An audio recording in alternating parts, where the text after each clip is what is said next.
ကြပါတယ်ခင်ဗျာ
ဆော့ပြန်ချစ်ပန်းလိုက်ကျွဲအတင်းနာတရားတွေထားမစိတ်ချမ်းရမယ်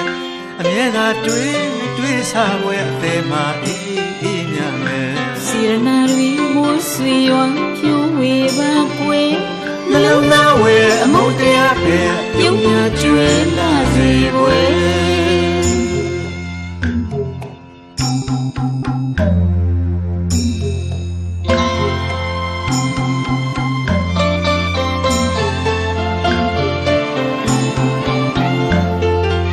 နှလုံးသား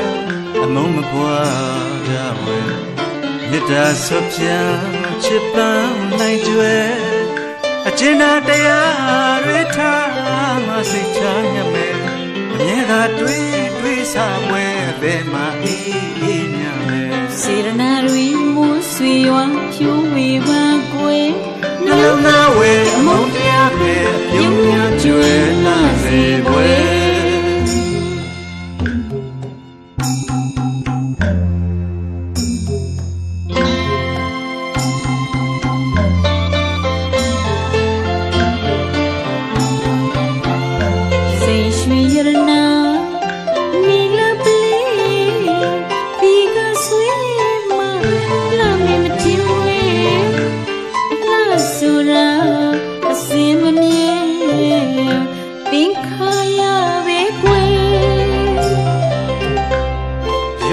သိမွေသောကပြုစင်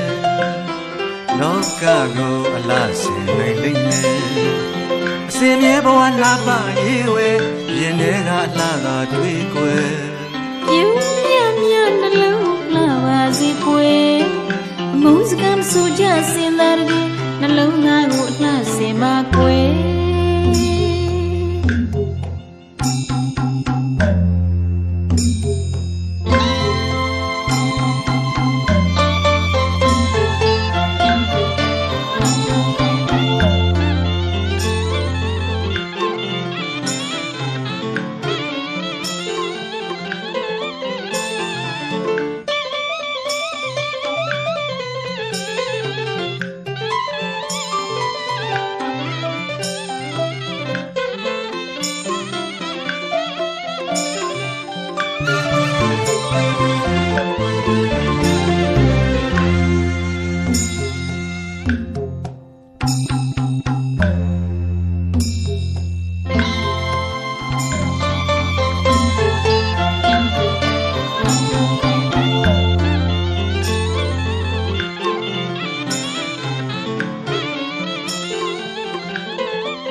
ပွားကြဝဲမြတ်တာဆွပြန်ချစ်ပန်းလိုက်ကျွဲအကျဉ်းသာတရားတွေထားမှစိတ်ချမြတ်မယ်အမြဲသာတွေးစားပွဲအသေးမှအေးမြမယ်စေရနာတွေမိုးဆွေရွာဖြူဝေပါကွယ်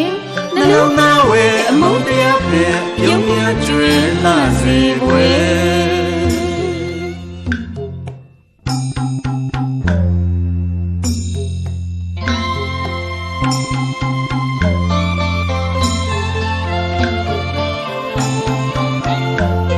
ရွှေရတနာ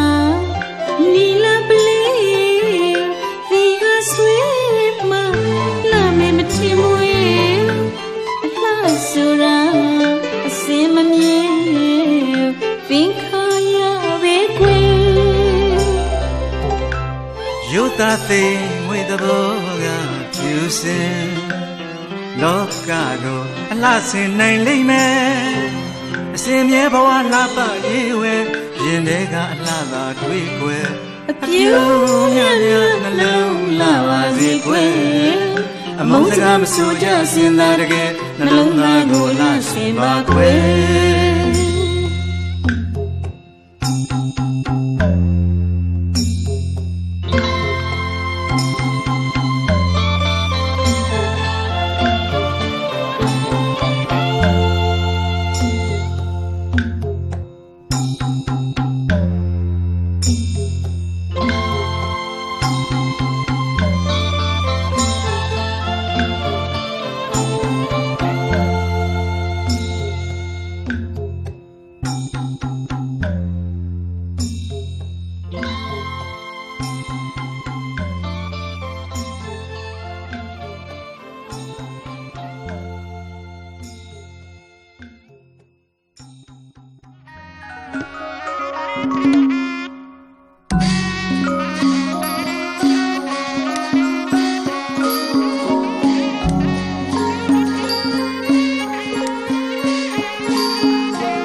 ပိသပေါင်းသူတော်ကောင်းတို့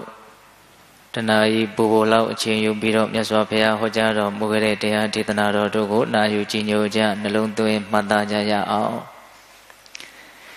ဒီကနေ့သာသနာတော်နှစ်2558ခုကောဇာတက္ကိ1389ခုကဆုံလဇန်9ရက်2015ခု4လပိုင်း22ရက်ဗုဒ္ဓဟူးနေ့ညချမ်းအခါကာလမှာရန်ကုန်တိုင်းဒေသကြီးရန်ကုန်မြို့ကမာရွတ်မြို့နယ်အမှတ်4ရပ်ကွက် ဟန္တာရိတ်မောအိမ်ယာမိသားစုများစုပေါင်းပြီးတော့ဆင်ရင်ကျင်းပကြတဲ့သစ္စာရွှေစီဓမ္မပူဇာတရားပွဲတပင်မှာဒီကနေ့ဦးဇင်းတို့နောက်ဆုံးညဖြစ်ဖြစ်ပေတပေါင်းသူတော်ကောင်းတို့ကိုမြတ်စွာဘုရားဟောကြားတော်မူခဲ့တဲ့တရားဒေသနာတော်တို့ကိုဟောကြားခွင့်ရပါတယ်ပေတပေါင်းသူတော်ကောင်းတို့လည်းပဲမြတ်စွာဘုရားဟောကြားတော်မူခဲ့တဲ့တရားဒေသနာတော်တို့ကိုနာယူကြည်ညိုခွင့်ရကြတယ်ဒီတော့ဒီကနေ့ညတရားနာရောက်ရှိလာကြတဲ့ပေတပေါင်းသူတော်ကောင်းတို့ကိုဦးဇင်းတို့ဗာတရားဟောမှလဲဆိုတော့ပထမဦးဆုံးနေ့ကတန်တရားခရီးသွားလမ်းမမှားဖို့လိုသည်ဆိုပြီးတော့လမ်းခရီးတွေနဲ့ပတ်သက်ပြီးတော့ဦးဇင်းတို့ပြောခဲ့တယ်ပေါ့နော်နောက်ဦးဇင်းတို့ဒုတိယညမှာတတိပဋ္ဌာန်သို့မဟုတ်တကြောင်ဒီသောလမ်းဆိုပြီးတော့အကျိုးကျေးဇူး9မျိုးကိုရရှိစေနိုင်တဲ့အဝတ္တမြင့်မြတ်စင်ကြယ်တဲ့တတိပဋ္ဌာန်တရားတည်းဟူသောလမ်းဒါမနေ့တုန်းကပြောခဲ့တယ်ပေါ့နော်ဒီကနေ့ဦးဇင်းတို့ဗာပြောမှလဲဆိုတော့မေဇိမနိကေဥပရိပါဏာတပါဠိတော်မှာလာရှိတဲ့ကဏမောက္ကလာနသုတ်တံကိုအခြေခံပြီးတော့သင်မှတတ်မည်ကျင့်မှမြတ်မည်လို့တရားကောင်းစဉ်လေးပြီးတော့ဦးဇင်းတို့ဟောပါမယ်သူတော်ကောင်းတရားလိုမျိုးအစစ်အတမ်းမြင့်မားတဲ့ပညာရမျိုးကိုမဆိုထားနဲ့ကျန်တဲ့ဘယ်ပညာရမျိုးကိုမဆိုမသင်မဲနဲ့မတတ်နိုင်ဘူးဟုတ်လားအဲ့လိုပဲမြင့်မြတ်မှုတန်ရှင်းစင်ကြယ်မှုဆိုတာကလည်းပဲကြင်ကြံကြိုးကိုအထောက်မှုမရှိဘဲနဲ့မြင့်မြတ်သွားတယ်ဆိုတာမရှိပါဘူး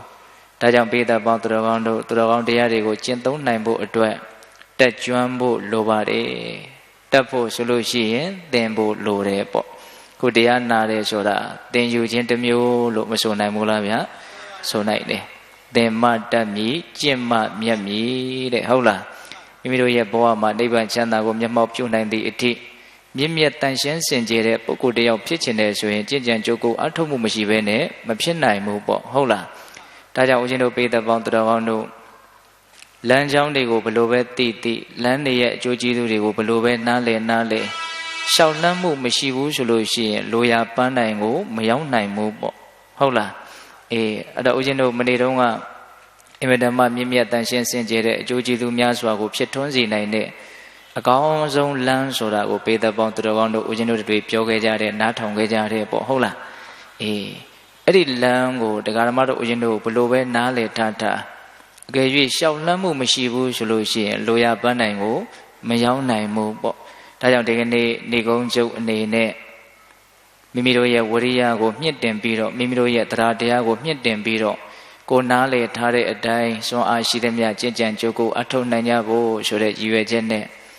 သင်မှတတ်မည်ကျင့်မှမြတ်မည်လို့တရားကောင်းစဉ်လေးပေးပြီးတော့ဒီတရားဒေသနာကိုပေးတဲ့ပေါင်းသူတော်ကောင်းတို့နာယူကြည်ညိုကြရအောင်နော်ဒီတရားဒေသနာတော်ကိုမဟောကြားသေးခင်မနာကြသေးခင်မှာတရားတော်အလုံးကိုဟောကြားတော်မူခဲ့တဲ့ဘုရားရှင်ကိုတော်မြတ်ရဲ့အင်မတန်အေးချမ်းကြည်လင်တော်မူတဲ့မဟာကရုဏာကိုသိစရာတရားလုံးစုံကိုသိတော်မူမြင်တော်မူတဲ့သဗ္ဗညုတဉာဏ်ဒီဟုသောပညာကိုထိုမဟာကရုဏာကိုပညာကိုနှစ်ပါးစုံတို့ဖြင့်ပြည့်စုံတော်မူတဲ့ဘုရားရှင်ကိုတော်မြတ်ကိုယုတ်တိမြတ်တို့ရှိခိုးပူဇော်ကြအောင်စို့အလုံးလက်အုပ်ချီမှုပြီးတော့အာယုံပြုကြရအောင်ကရုဏာတိတလဟရေယံပညာပေဇောတဝိဟတမောဟဓမ္မံသာနရမရလောကကရုံဝန္တိသူကတံဂတိဝိမု ddံ ကရုဏာတိတလဟရေယံမဟာကရုဏာတော်ဖြင့်အေးမြသောစိတ်နှလုံးလည်းရှိတော်မူပါပေထသောပညာပေဇောတဝိဟတမောဟဓမ္မံအရဟတမေတိဟုသောအယံဝလင်းဖြင့်ဝိဇ္ဇာတိဟုသောမိုက်မောင်ကိုဖယ်ခွာတော်မူပြီးထသောသာနရမရလောကကရောလူနတ်မြမတတ္တဝနန္ဒတို့ဤကြောက်တီတန်တို့လေးကလေးပြုရာတဆူရီသောဆရာသခင်လည်းဖြစ်တော်မူပါပေထသောဂတိဝိမု ddံ ဒေဝမနုဿာနိရယနှင့်ပေတတရိစ္ဆာလာယရှိငါတန်သောဂတိတို့မှလီထိုသဖြင့်ကင်းလွတ်တော်မူပြီးထသောဒုက္ကတံတတ္တဝါတို့အားအကျိုးများကြောင့်ဟုတ်မှန်သောစကားကောင်းကိုသာမျက်ရှို့တော်မူပါပေထသော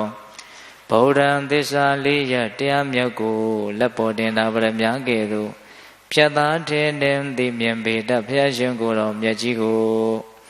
မေယံတရားဟောပုဂ္ဂိုလ်တရားနာပုဂ္ဂိုလ်ခေါ်ဆိုပညတ်ပရမတ်မမူယုံနာနှဖျားဖြစ်ကြပါသောဘုရားတပည့်တော်တို့သည်ဝဏိဝနာမှာကာယဝစီမနောကြည်ပေသုံးလီဒွါရပနာမဖြင့်ဒုက္ခယောကျိုးလက်ဆောင်မောဃရှိခိုးဥညုပပါဤမြတ်စွာဘုရား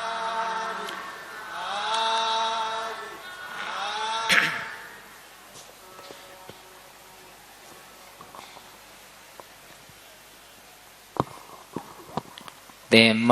တတ်မြည်ခြင်းမမြတ်မြည်တဲ့စတင်ပြီးတော့နာယူကြည်ညိုကြရအောင်ဗျာဦးဇင်းတို့ဘုရားရှင်ကိုတော်မြတ်ကြီးခါတစ်ပါးမှာသာဝတိပြည်ဝိသခာကျောင်းအမကြီးဆောက်လုပ်ပြီးတော့လှူဒန်းထားတဲ့ပုပ္ပါယုံကျောင်းတိုက်ကြီးမှာသတင်းသုံးတော်မူစဉ်ကာလမြတ်စွာဘုရားရဲ့ထံတော်ဘာကိုခဏမောက္ကလာနာလို့အမည်ရတဲ့ပုံနာကြီးတစ်ယောက်ရောက်လာတယ်ကနန်းသင်္ချာအင်မတန်ကျွမ်းကျင်တဲ့ပုံနာကြီးတစ်ယောက်နော်ကနမောက္ကလာနာအဲ့ဒီပုံနာကြီးကရောက်လာပြီးတော့မြတ်စွာဘုရားကိုရှိခိုးဥချတင်းတင်းလျောက်ပတ်တဲ့နေရာမှာထိုင်ပြီးတော့မြတ်စွာဘုရားကိုသူလျှောက်တယ်မြတ်စွာဘုရားတဲ့အလုတ်ကိစ္စတိုင်းမှာအစဉ်အတိုင်းကျင့်ရတယ်အစဉ်အတိုင်းသင်ရတယ်အစဉ်အတိုင်းပြုရတယ်ဆိုတဲ့လုပ်ငန်းတွေရှိတယ်တဲ့ဥပမာဆိုကြပါစို့အခုဒီမိဂါရမာတာဝိသခကျောင်းမကြီးစောင့်ထားတဲ့ဒီပုပ္ပါယောင်ကျောင်းကြီးကိုပဲအပေါ်တက်ကိုရောက်ဖို့ဆိုလို့ရှိရင်လှေကားတွေအစဉ်စဉ်သူတက်ခဲ့ရတယ်ပေါ့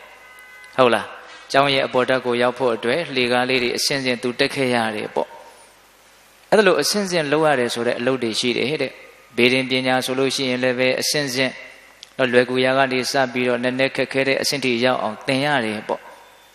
လေးသမားတွေဆိုလို့ရှိရင်လည်းပဲသူတို့ရဲ့တက်ပညာကိုကျွမ်းကျွမ်းကျင်ကျင်ရှိအောင်သူတို့လွယ်ကူတဲ့အဆင့်ကစပြီးတော့သင်ရတယ်ပေါ့ဟုတ်လားအဲ့ဒါလိုပဲဘုရားတပည့်တော်တက်ကျွမ်းထားတဲ့ကဏ္ဍသင်္ချာအတက်ဆိုလို့ရှိရင်လည်းပဲဒါ1 2 3 4 5 6 9 10အဲ့ဒီကစပြီးတော့နောက်ဆုံး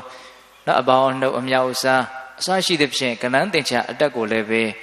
ဒါအစဉ်အတိုင်းသင်ရတယ်ဆိုတာရှိပါတယ်တဲ့အဲ့ဒီမှာသူပြောသွားတဲ့စကားလုံးလေး3လုံးရှိတယ်အနုပုပ္ပသိက္ခာအနုပုပ္ပကိရိယာအနုပုပ္ပပฏิပဒါ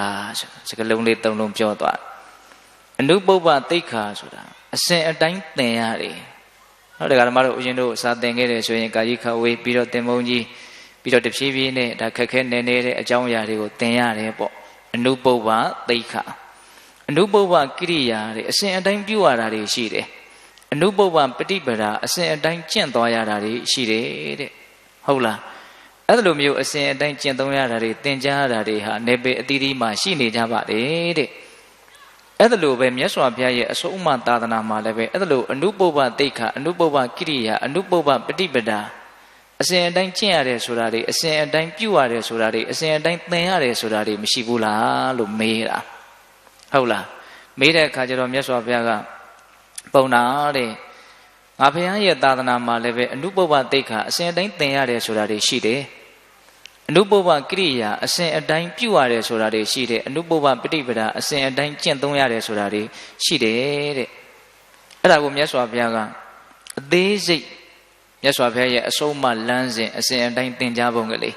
တော့သင်တယ်ဆိုတာပေသက်ပေါင်းသူတော်ကောင်းတို့အကျဉ်းပြင်းပြောရရင်လွယ်ရာလေးကနေစရတယ်ပေါ့တော့တဖြည်းဖြည်းနဲ့ခက်ခဲနေနေသွားတဲ့နေရာကိုရောက်အောင်ဘယ်ကနေစရတော့လွယ်ရာကနေစတယ်ဦးဇင်းတို့မြတ်စွာဘုရားရဲ့သာသနာတော်မြတ်ကြီးဟာသမုဒ္ဒရာကြီးနဲ့တူတယ်ဆိုပြီးတော့ပဟာရဒသုတ်တံမှာမြတ်စွာဘုရားဟောထားတာပေသက်တို့ကြားဖို့မယ်ထင်ပါနော်သမုဒ္ဒရာဆိုတာရုပ်တရက်ဆင်းလိုက်တာနဲ့အနဲ့ကြီးနဲ့သွားတာမျိုးမဟုတ်ဘူးတဖြည်းဖြည်းချင်းလေးနဲ့ပြီးတော့နဲ့ဆိုင်သွားတာဟုတ်လား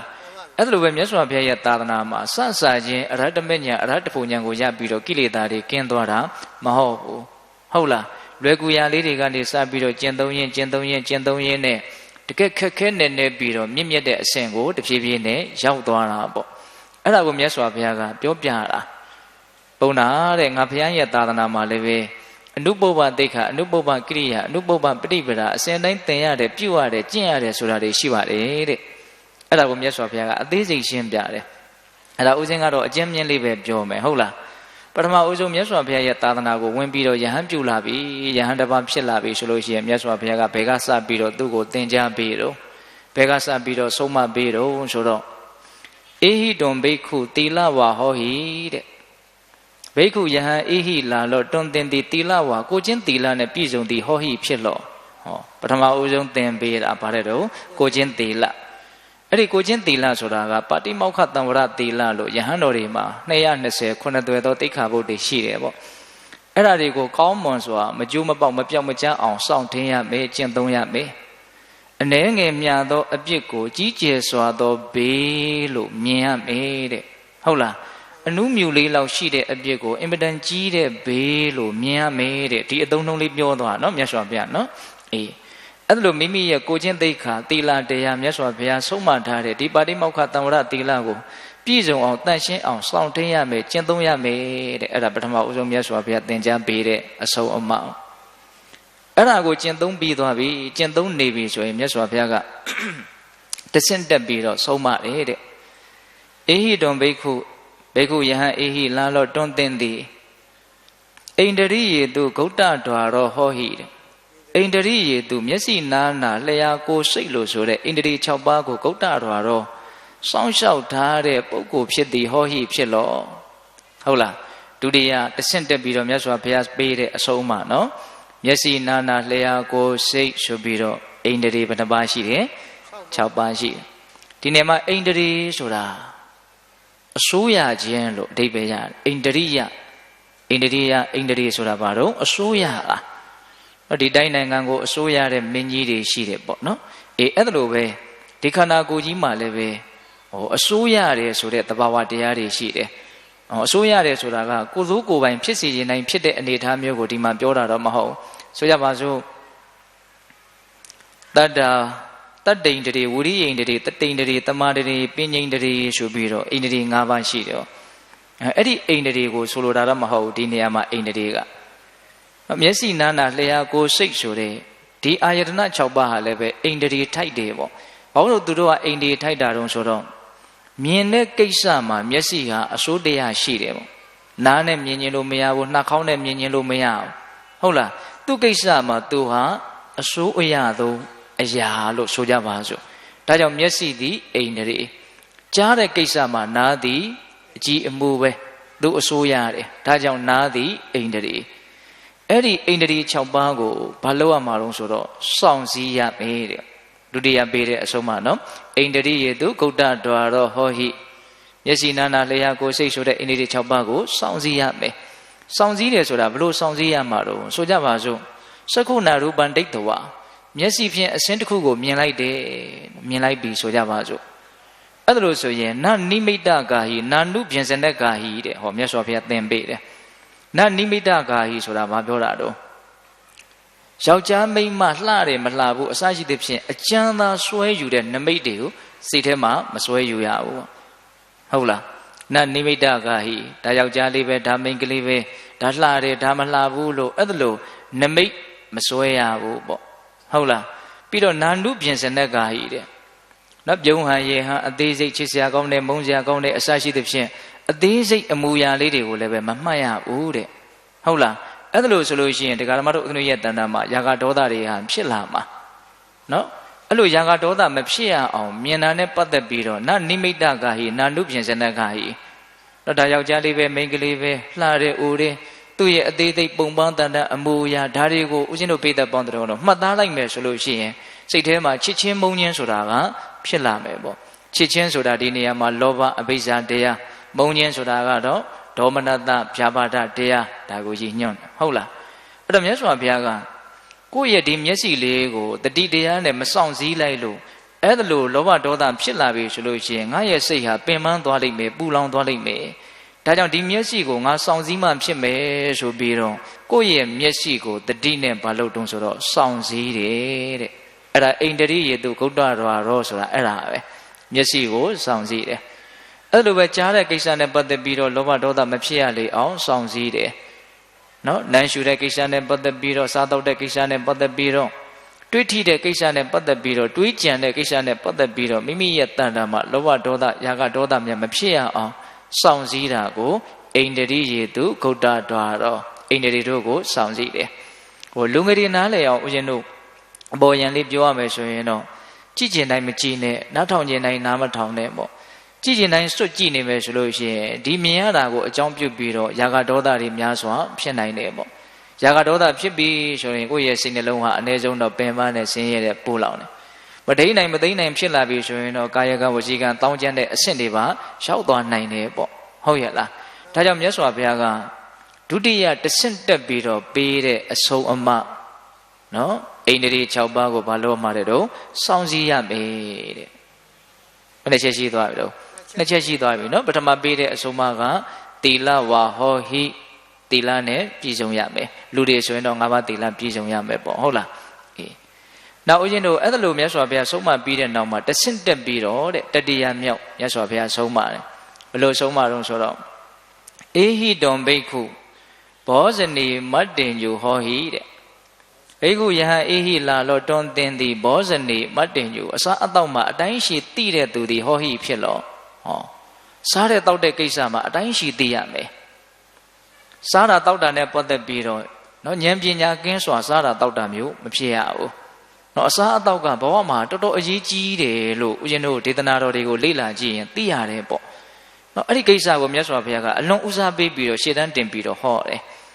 အဲ့ဒါအသက်ကြီးလာလေလေအဲ့ဒါကိုတဖြည်းဖြည်းနဲ့သဘောပေါက်လာလေလေပေါ့နော်လူလောကကြီးမှာစားတာတောက်တာနဲ့ပတ်သက်ပြီးတော့ဒုက္ခများကြတာတွေမရှိဘူးလားရှိပါဘူးရှိရနော်ဒီအစားအသောက်ကိုမထိန်နိုင်လို့အဲ့ဒီမှာတော့မြတ်စွာဘုရားကဘောဇနမတ္တင်ညုတာအစားအသောက်မှာအတိုင်းရှိသိတယ်ဆိုတာဘာကိုပြောတာတော့ဆိုတော့ဉာဏ်ပညာနဲ့စဉ်းစားဆင်ခြင်ပြီးတော့စားတောက်တာသုံးဆောင်တာကိုပြောတာဦးဇင်းတို့ကိုရင်စားဝတ်ပြီးဆိုတော့နော်ဘုန်းတော်ကြီးကပဋိစိတ်၄ပုဒ်ဆိုတာအရင်သင်ပေးတယ်ဟုတ်လားအဲ့ဒီပဋိစိတ်၄ပုဒ်ကဘာတော့ဆိုတော့သင်္ကန်းနဲ့ဆက်ပြီးတော့ဆင်ခြင်ရတာကတပုဒ်စွမ်းနဲ့ဆက်ပြီးတော့ဆင်ခြင်ရတာကတပုဒ်ကြောင်းနဲ့ဆက်ပြီးတော့ဆင်ခြင်ရတာကတပုဒ်ဆေးဝါးနဲ့ဆက်ပြီးတော့ဆင်ခြင်ရတာကတပုဒ်ဆိုတော့ပဋိစိတ်၄ပုဒ်သင်ပေးတယ်အဲ့ဒီပဋိစိတ်၄ပုဒ်ထဲမှာစွမ်းနဲ့ဆက်ပြီးတော့ဆင်ခြင်ပုံကိုမြတ်စွာဘုရားစသင်ထားတယ်ပေါ့နော်ပဋိသင်္ခါယောနိသောဆိုပြီးတော့ငယ်ငယ်တုန်းကအတင်းကျင့်ရတဲ့အဲ့ဒီစာလေးတွေကိုအဲ့ဒါတချို့လည်းပဲအဲ့ဒီအတိပ္ပယ်တွေကိုဗမာလိုဆောင်းပုဒ်ကလေးတွေစီထားတာဝိသုဒ္ဓောင်စတော်ဘုရားကြီးစီထားတာတချို့လူတွေလည်းရာကောင်းရလိမ့်မယ်ဤတိစားပွဲအမဲမဲကိုမြူးရဲ့မှန်ကြွလှပရည်စင်ပြဖြိုးခြင်းကမသုံးပါဘူးလေးပြဓာတ်ဆောင်ဤကိုကောင်းသည်ရှေးအောင်တီလျက်အသက်မြတ်မမောပညာဖျားသာသနာကျင့်တဲ့ဖြာကိုကျင့်ပါနိုင်စေဝေဒနာဟောင်းစစ်မဖြစ်စေရရာပိုက်မြတ်လေခတ်သိမ်းဖြစ်တို့မဖြစ်လေအောင်ချမ်းမြေ့အောင်ဟုသုံးဆောင်မိဝဲပါတည်းတဲ့အလွန်တရာမှရည်ရွယ်ချက်မှန်နဲ့နော်အလွန်တရာမှလည်းပဲတဘာဝကြတဲ့စားတောက်နည်းလို့ဆိုကြပါစို့နော်ဒီစားတောက်ကိုစားတောက်တာဟာတဲ့ဣတိစားပွဲအမေမေကိုမြူးရည်မှန်ကြွလှပရည်စင်ပြဖြိုးခြင်းကမသုံးပါဘူးဟောဒီအစားတောက်တွေကိုသုံးဆောင်နေတဲ့ကနော်ပြောခြင်းပါခြင်းလို့လှခြင်းပါခြင်းလို့နော်တင်တောင်တင်တယ်ဖြစ်ခြင်းလို့ဒီလိုရည်ရွယ်ချက်နဲ့စားတောက်တာမဟုတ်ဘူးတဲ့ဟုတ်လားဣတိစားပွဲအမေမေကိုမြူးရည်မှန်ကြွလှပရည်စင်ပြဖြိုးခြင်းကမသုံးပါဘူးလေးပြဓာတ်ဆောင်ဤကိုကောင်းသည်ရှီအောင်တီလျက်အသက်မြတ်မမောပညာဘုရားသာသနာကျင့်တဲ့ဖြာကိုကျင့်ပါနိုင်စေဟောဒီခန္ဓာကိုယ်ကြီးတည်တံ့ဖို့ချမ်းချမ်းသာသာတည်တံ့ဖို့ဘာလို့တည်တံ့ကျင်တာတော့ဆိုတော့မြတ်စွာဘုရားရဲ့အဆုံးအမဖြစ်တဲ့သာသနာသာသနာဗြဟ္မစရိယမဂ္ဂဗြဟ္မစရိယဆိုပြီးတော့ဒီအကျင့်မြတ်နှစ်ပါးကိုကျင့်သုံးခြင်းလို့ဟုတ်လားဒီအစားတောက်ကိုမိဝဲတာနော်ဣတိစားပွဲအမေမေကိုမြူးရမှန်ကြွလှပရည်ခြင်းပြဖြိုးခြင်းကမသုံးပါဘူးလေးပြဓာတ်ဆောင်ဤကိုကောင်းသည်ရှီအောင်တီလျက်အသက်မြတ်မမောပညာဘုရားသာသနာကျင့်တဲ့ဖြာကိုကျင့်ပါနိုင်စေ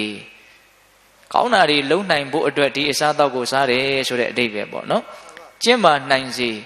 ဝေဒနာဟောင်းသစ်မဖြစ်စေရရာပိုက်မြတ်လက်ခတ်သိမ်းပြစ်တို့မဖြစ်လေအောင်ချမ်းမြေ့အောင်ဟုသုံးဆောင်မိဝဲပါတည်းဟောဆိုရတဲ့ဝေဒနာတွေမဖြစ်ဖို့မစားမတော့ဖဲနေလို့ရှိရင်ဒုက္ခရောက်နိုင်တာပေါ့ဟုတ်လားအဲ့ဒါလိုခန္ဓာကိုယ်မျှတပြီးတော့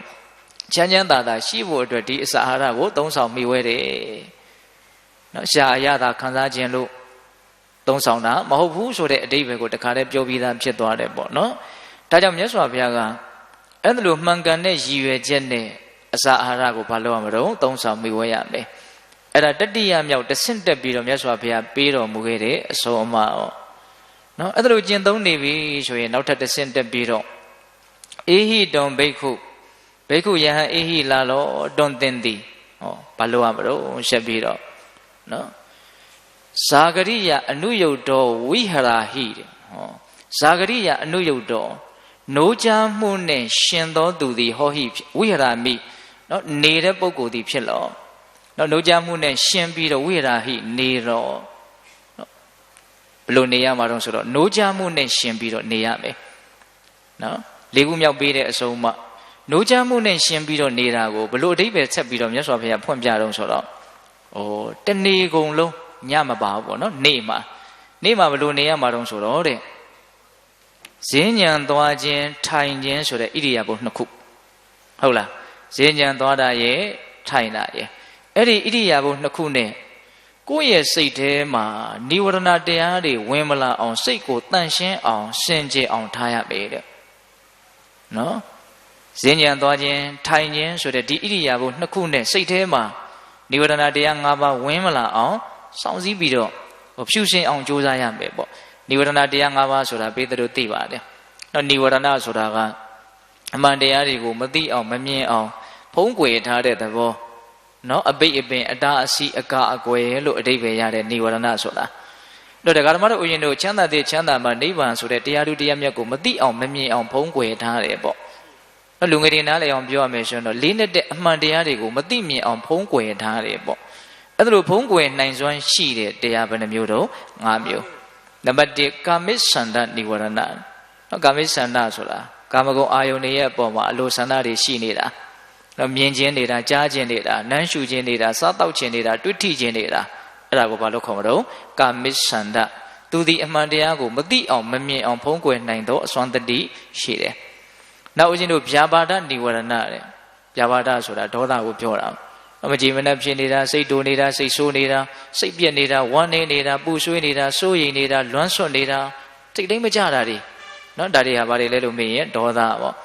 အဲ့ဒီဒေါသဟာလည်းပဲအမှန်တရားကိုမသိမမြင်အောင်ဖုံးကွယ်နိုင်သောအစွမ်းအာတတိရှိတယ်ဒါကြောင့်သူသည်និဝရဏနောက်ပြီးတော့ပါတော့ဌိနမိတ်တာនិဝရဏစိတ်စေတသိက်တို့ရဲ့ထိုင်းမှန်ပြင်းရည်ခြင်းလေးကံခြင်းနားလည်လွယ်အောင်ပြောရရင်တော့အိတ်ချင်ငိုက်မြည်ခြင်းဟုတ်လားအဲ့ဒီဌိနမိတ်တာဟာလည်းပဲအမှန်တရားကိုမသိဖို့မမြင်ဖို့အတွက်သူလည်းပဲဖုံးကွယ်နိုင်သောအစွမ်းတတ္တိရှိတယ်သူဖြစ်လာပြီဆိုရင်ဘာမှမသိတော့ဘူးကောင်းတာတွေမှန်တာတွေမသိတော့ဘူးဒါကြောင့်သူဒီလည်းပဲនិဝရဏနောက်ပြီးတော့ဘာတော့ဥဒိစ္စကုက္ကုစ္စនិဝရဏဥဒိစ္စဆိုတာကပြန့်လွင့်တာကုက္ကုစ္စဆိုတာကနောင်တတပံပူပန်တာပြန့်လွင့်တယ်ဆိုတာကတောင်းစင်ရေမရကိုယ့်ဟာကိုယ်ဘာတွေတွေးလို့တွေးနေမှမသိဘူးကိုယ့်ဟာကိုယ်ဘာတွေဘယ်ဒီစိတ်ကရောက်လို့ရောက်နေမှမသိဘူးအဓိပ္ပာယ်ရှိတာတွေရောမရှိတာတွေရောစိတ်ကူးရင်တာတွေရောဖြစ်နိုင်တာတွေရောမဖြစ်နိုင်တာတွေရောပေါက်ကရတွေးကျင်ရတွေတွေးနေတာနော်ပြာပုံနုနုလေးပေါ်ကိုခဲတုံတုံကျသွားပြီဆိုရင်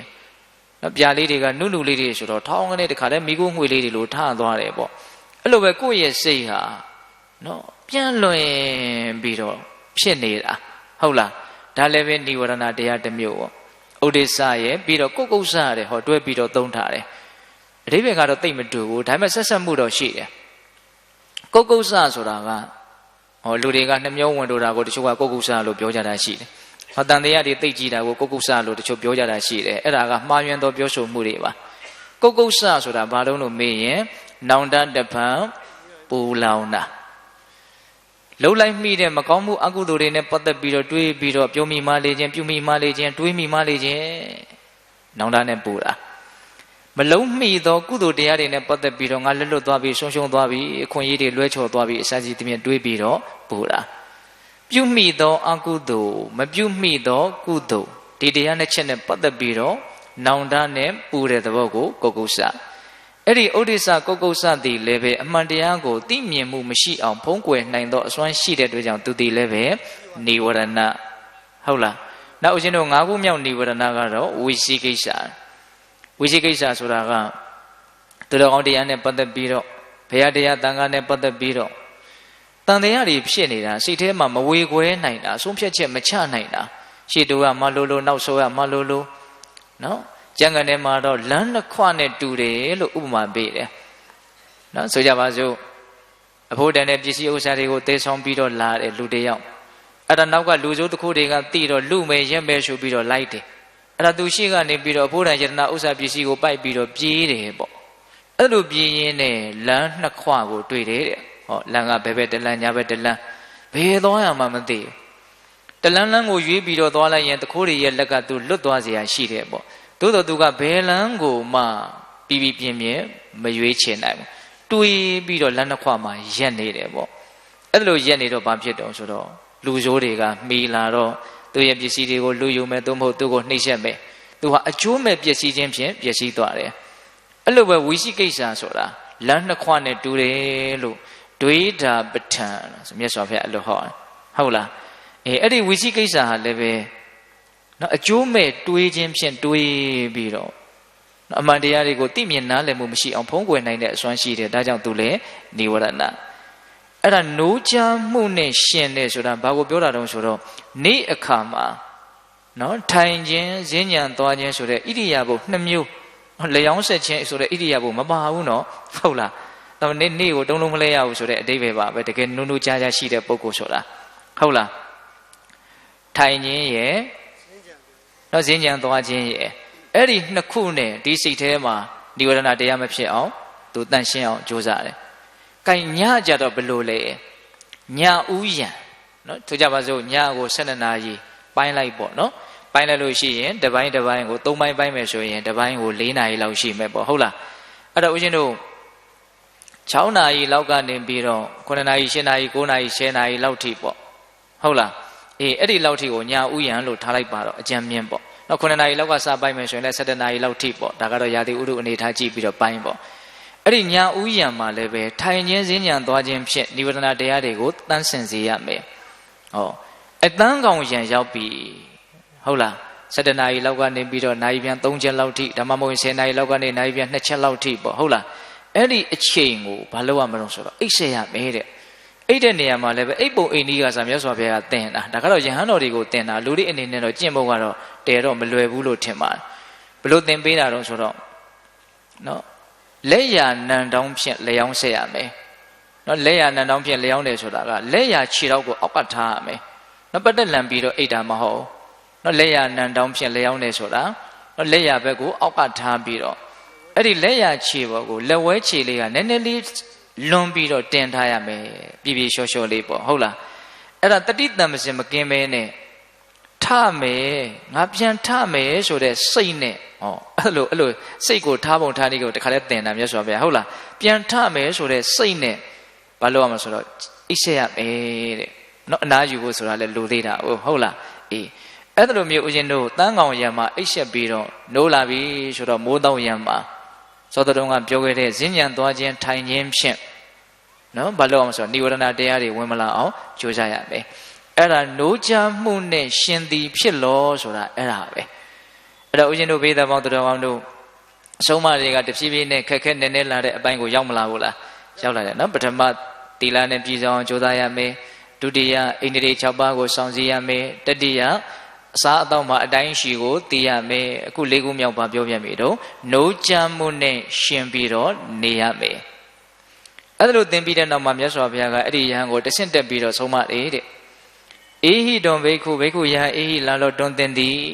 ဟောဘာလို့ရမလို့ဆက်ပြီးတော့ဘာလို့ရမလို့ဆိုတော့တတိတံပစင်ညေနတမ္မာနာကတောဟောဟိဟောတတိတံပစင်ညေနတမ္မာနာကတောဟောဟိတတိတံပစင်တရားရှိသည်ဖြစ်ပြီးတော့တတိတံပစင်ညာတရားနဲ့တမ္မာနာကတောပြည့်စုံပြီးတော့နေရမယ်ဟုတ်လားနေတဲ့အချိန်လေးမှာဘယ်လိုနေရမှာလို့ဆိုတော့တတိတံပစင်တရားနဲ့နေရမယ်အဲ့တော့ဒီနေရာမှာဦးဇင်းတို့ပေးတဲ့ပေါင်းတော်ကောင်းတို့တတိဆိုတာကတော့ဒါမနေ့တုန်းကပြောခဲ့တဲ့တတိပဋ္ဌာန်တရားအဲ့လိုအကျေနားလေရမယ်ပေါ့တံပစင်တရားဆိုတာကသူကဦးဇင်းတို့စင်ကျင်တဲ့သဘောပေါ့နော်ဉာဏ်ပညာနဲ့စင်ကျင်တဲ့သဘောတံပစင်ဆိုတာကတတ္ထကတံပစင်ဆိုတာရှိတယ်တတ္ထကတံပစင်ဆိုတာကကိုအလုံးလုံးတော့မယ်အပြောပြောတော့မယ်အတွေးတွေးတော့မယ်ဆိုလို့ရှိရင်ဒါဟာငါအတွက်အကျိုးရှိမလားသူတို့ဘာအတွက်အကျိုးရှိမလားသို့မဟုတ်အကျိုးမိတ်မလားလို့အကျိုးရှိမရှိကိုရှင်းကျင်တာကိုတတ္ထကတံပစင်လို့ခေါ်တယ်ဟုတ်လား နောက်ထပ်ဦးဇင်းတို့တပ်ပါယတံပစဉ်လို့ရှိသေးတယ်တပ်ပါယတံပစဉ်ဆိုတာကအကျိုးရှိသောအကျိုးရှိနိုင်သောအလုပ်ပင်ဖြစ်တော်လည်းပဲလှုပ်သင့်ပါမလားလို့လှုပ်လို့တင့်တော်ပါမလားလို့ဆင်ញင်တာမျိုးဆိုကြပါစို့ဖះသွားဖူးတာကတော့အလွန်ကောင်းတယ်ဖះသွားဖူးမယ်ဆိုရင်တော့ဒါဖူးတဲ့အကျိုးရှိတယ်ပေါ့အကျိုးရှိမရှိဆင်ញင်လိုက်တဲ့အကျိုးရှိတယ်သို့တော့ဒီနေ့ဒီရက်ကတော့လူတွေသိပ်ရှုပ်နေတယ်အာယုန်တွေသိပ်ပြီးတော့နောက်နေတယ်များနေတယ်ဆိုတော့အဲ့ဒီအချိန်မျိုးမှာလူတွေများတဲ့အချိန်မျိုးမှာတော့ဖះဖို့သွားတာမကောင်းဘူးဟောအဲ့ဒါကဘာတုံးဆိုတော့တပ်ပါယတံပစဉ်သဘောပေါက်ရလားသူကြပါစို့တရားထိုင်တာတော့ကောင်းတယ်ဒါပေမဲ့လူကြားထဲမှာလမ်းပေါ်မှာထိုင်နေလို့ကောင်းမလားကောင်းမှုပေါ့ဟုတ်တယ်မဟုတ်လားအဲ့တော့အကျိုးရှိမရှိဆင်ញင်တာကတတ္တကတံပစဉ်လှုပ်တဲ့မလှုပ်တဲ့ဆင်ញင်တာကတပ်ပါယတံပစဉ်ဟုတ်လားပြီးတော့ဦးဇင်းတို့အတ္တမောဟတံပစဉ်ဆိုတာရှိသေးတယ်အတ္တမောဟတံပစဉ်ဆိုတာကသူကအဆင့်အမြင့်ဆုံးတံပစဉ်ပေါ့ဂျာထဲမှာသူကဂောစရတံပစဉ်လို့ရှိသေးတယ်ဂောစရတံပစဉ်ဆိုတာကသတိပဋ္ဌာန်တရား၄ပါးကိုပွားများတာကိုပြောတာပါနော်ကျက်စားရနဲ့ပြည့်စုံတယ်ပေါ့သူ့ရဲ့စိတ်ကလေးကျက်စားရနဲ့ပြည့်စုံတယ်အတ္တမောဟတံပစဉ်ဆိုတာကတော့သူကအဲ့ဒါလိုသတိပဋ္ဌာန်တရားဒီဟူသောဂောစရတံပစဉ်နဲ့ပြည့်စုံလို့သူ့ရဲ့တန်တမှာဉာဏ်ပညာဖြစ်ပေါ်လာတဲ့သဘောကိုဒါအတ္တမောဟတံပစဉ်လို့ခေါ်တယ်အဲ့တော့တံပစဉ်ဆိုတဲ့စကားလုံးလေးကအဲ့ဒါလိုအဓိပ္ပာယ်ကျေပြန့်တယ်ဆိုတာကိုအရင်ကအမှတ်ရလို့ပြောဖြစ်သွားတယ်ပေါ့နော်ဒီမှာတော့မြတ်စွာဘုရားကတံပစဉ်ဆိုတာနဲ့ပတ်သက်ပြီးတော့ဘလို့အဓိပ္ပာယ်ဖွင့်ပြတော့ဆိုတော့အဘိက္ကံတေပဋိက္ကံတေတမ္ပဇာနာကာရီဟောတိဟောနော်ရှစ်တက်တယ်နောက်ဆုတ်တယ်ဆိုရင်ဆင်ခြင်ပြီးတော့ရှစ်တက်ရမယ်နောက်ဆုတ်ရမယ်နော်ပြီးတော့ဗာပြောတော့အာလောကိတေဝီလောကိတေတမ္ပဇာနာကာရီဟောတိတဲ့ကြည့်တယ်တစောင်းကြည့်တယ်ဆိုရင်လည်းဆင်ခြင်ပြီးတော့ကြည့်ရမယ်နော်သမိတ်ရှိပတာရိတေသမိတ်ရှိတေပတာရိတေတမ္ပဇာနာကာရီဟောတိနော်ကိုးရတယ်ဆန့်တယ်ဆိုရင်လည်းပဲတတိကလေးထားပြီးတော့တမ္ပစဉ်တရားလေးနဲ့ကိုးရမယ်အစဉ်ချင်းဉာဏ်ပညာနဲ့ကိုးရမယ်ဟုတ်လားသင်္ဃတိပတ္တစီဝရဓာရဏေတမ္ပဇာနာကာရီဟောတ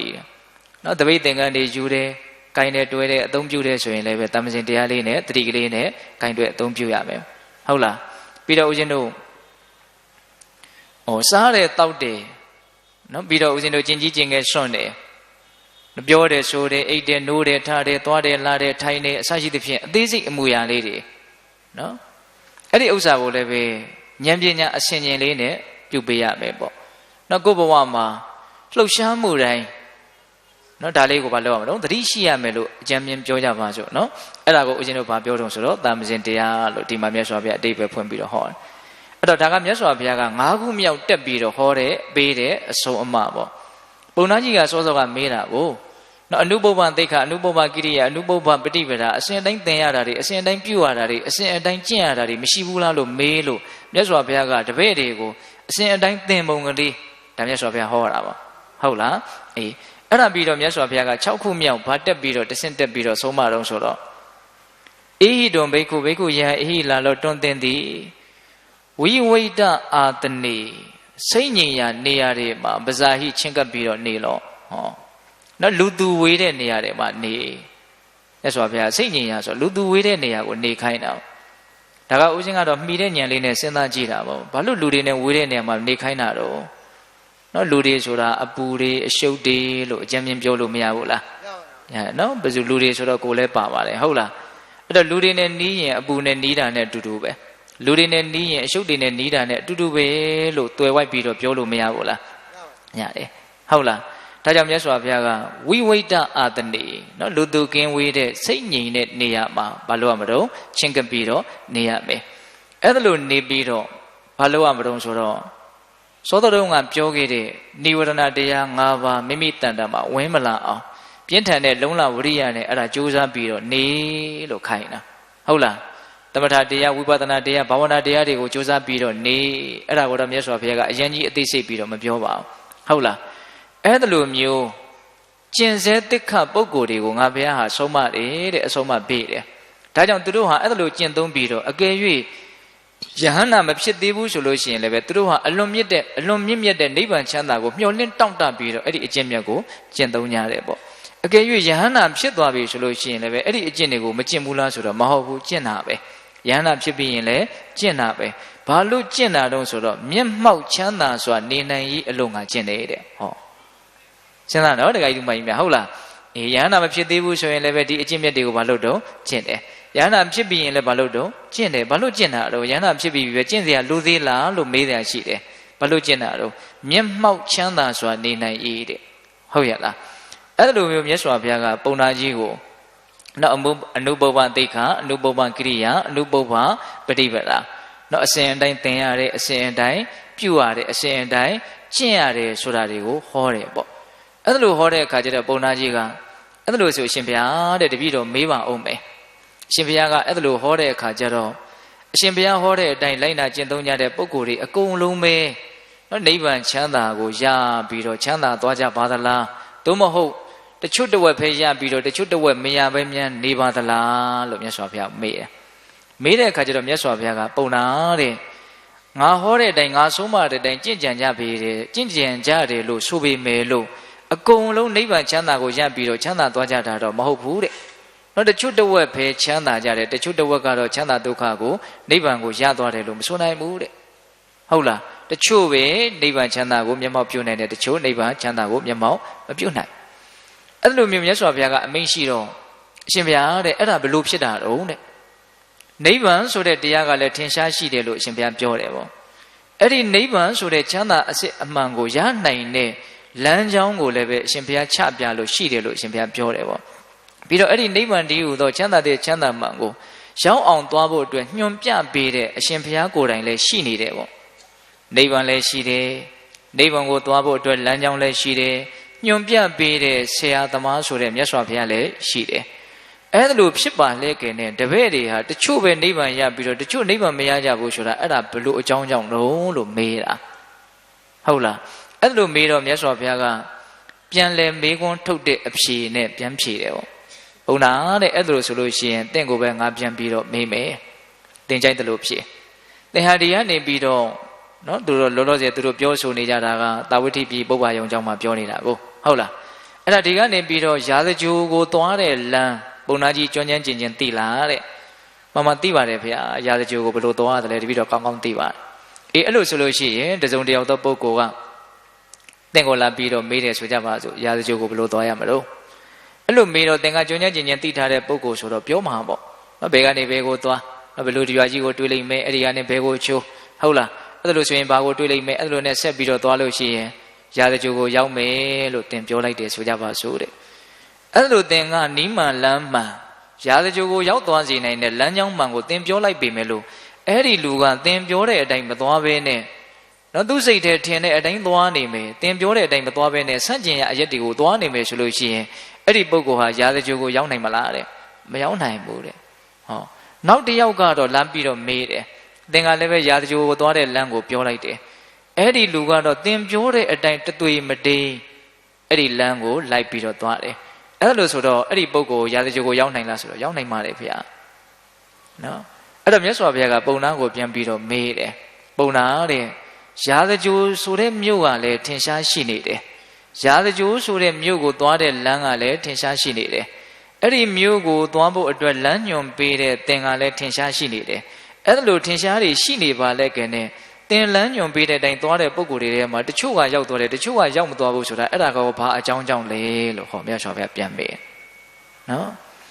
်အဲ့ဒီတော့ပုံနာကြီးကရှင်ဘုရားတဲ့တပည့်တော်ကလမ်းမဲညွှန်နိုင်တာတဲ့ဟုတ်လားတပည့်တော်ကလမ်းမဲညွှန်ပြနိုင်တာတဲ့တကယ်ရောက်ဖို့မရောက်ဖို့ဆိုတာကတော့ညွှန်တဲ့အတိုင်းသွားတဲ့ပုဂ္ဂိုလ်မသွားတဲ့ပုဂ္ဂိုလ်ပေါ်မှာပဲမူတည်တယ်ညွှန်တဲ့အတိုင်းသွားရင်တော့ရောက်မယ်ပေါ့ညွှန်တဲ့အတိုင်းမသွားဘူးဆိုရင်တော့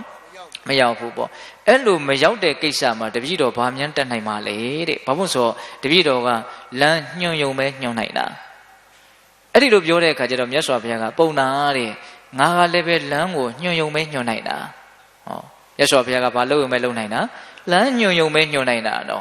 နော်သွားမှရောက်မှာနော်တခါကြီးမကြီးများဟုတ်လားသင်မှတက်မယ်ကျင့်မှမြတ်မယ်ဆိုတာဒါကိုပြောတာမကျင့်ဘဲနဲ့မမြတ်နိုင်ဘူးမသွားဘဲနဲ့မရောက်နိုင်ဘူးမစားဘဲနဲ့မဝနိုင်ဘူးမလုပ်ဘဲနဲ့မရနိုင်ဘူးဟုတ်လားဒါကြောင့်တရားဓမ္မတော်အရင်တို့မြတ်စွာဘုရားရဲ့ချမ်းသာရာချမ်းသာကြောင့်နိလန်းမှန်တွေကိုများစွာသင်ကြားထားကြတယ်များစွာလေ့လာထားကြတယ်များစွာလည်းသိထားကြတယ်ပေါ့သို့တော့ဒီကနေ့ဒီအချိန်ထိကို့မှာနောက်ထောက်ခံကအာကိုအာရာပြုเสียအတိညာဏ်တို့စစ်မှန်တဲ့ချမ်းသာကိုဒီကနေ့ထိဟိုဟဟ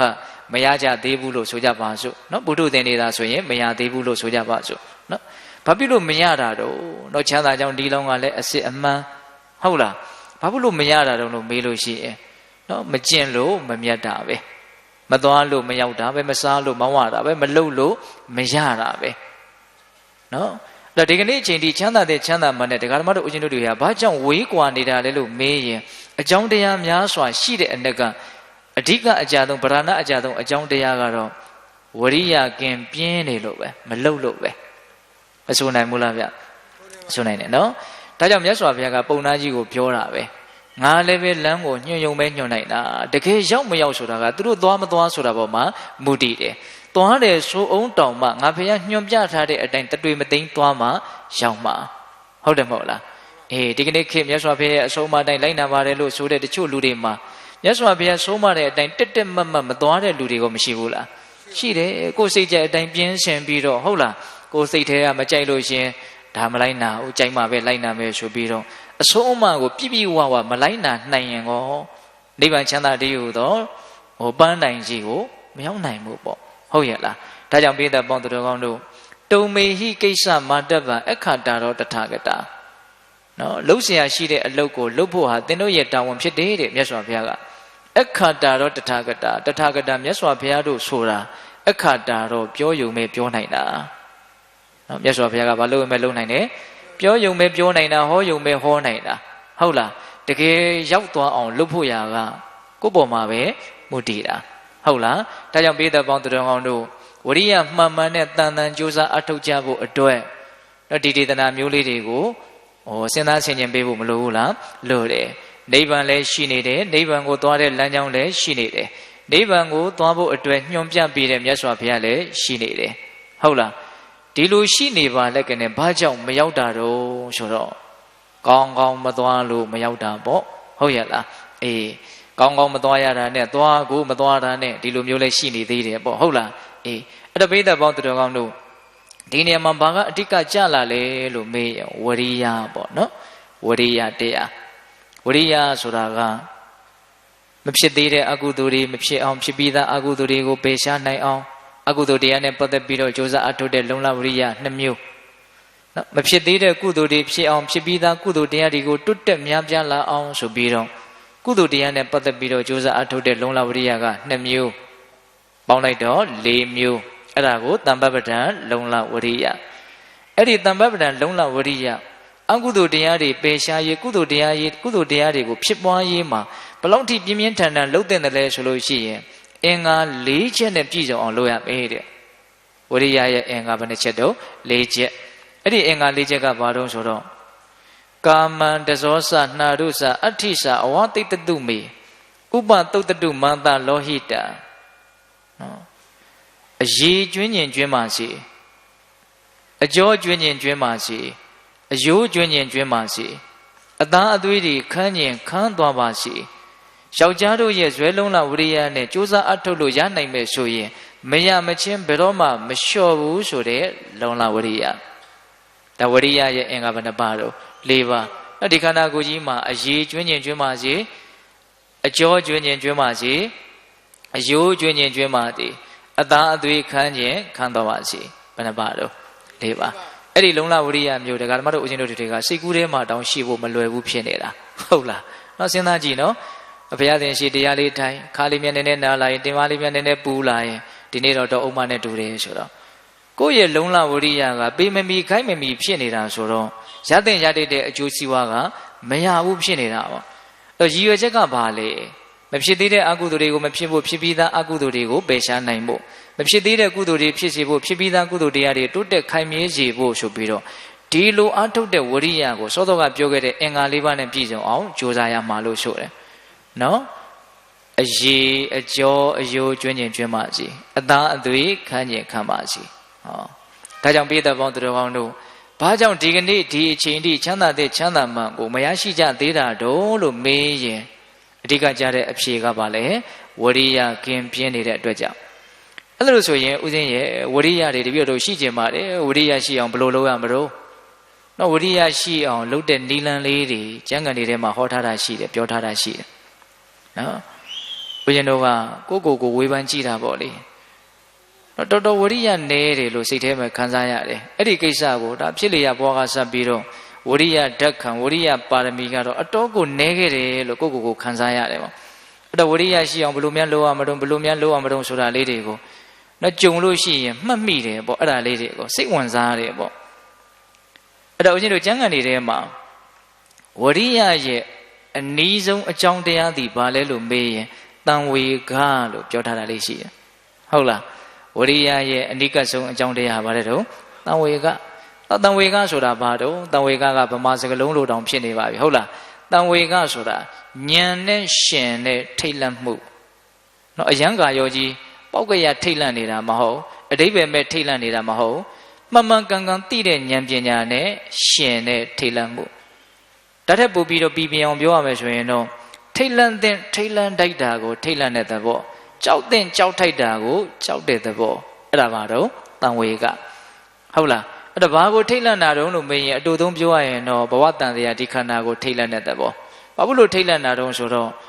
ပျက်စီးသွားမယ့်အရာဖြစ်တဲ့အတွက်ကြောင့်ဒလဆက်ပျက်စီးနေတဲ့အရာဖြစ်တဲ့အတွက်ကြောင့်ဆင်းရဲဒုက္ခမျှတာဖြစ်တဲ့အတွက်ကြောင့်တော့ဒါတွေဟာထိတ်လန့်စရာလို့သူနားလေတာဟုတ်လားအဲ့တော့တန်ဝေကသည်ဝရိယရဲ့ပါလေအနည်းဆုံးအကြောင်းဟုတ်လားတန်ဝေကဆိုတာပါလေဉာဏ်နဲ့ရှင်သောထိတ်လန့်မှု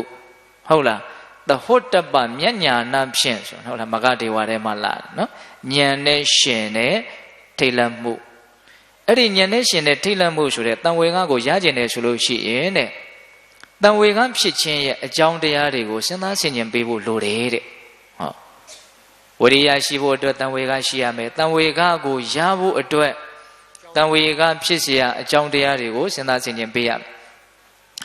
တန်ဝေကဖြစ်เสียအကြောင်းတရားကို10မျိုးဆိုပြီးတော့ကျမ်းဂန်တွေထဲမှာပြောထားတယ်အဲ့ဒါကိုဦးဇင်းတို့တန်ဝေကဝတ္ထု10မျိုးလို့လည်းပဲဆိုတယ်ပေါ့ဦးဇင်းတို့မင်းတို့မင်းကြီးလက်ထက်ကတခိဏာယမဘုရားကြီးဆိုဘုရားကြီးရေးထားတယ်တန်ဝေကဝတ္ထုဒီပနီဆိုစာအုပ်ကြီးရှိတယ်အဲ့ဒါတန်ဝေကဝတ္ထုတန်ဝေကရခြင်းရဲ့အကြောင်းတရား10မျိုးကိုအကျယ်ချက်ပြီးတော့ရေးထားတာ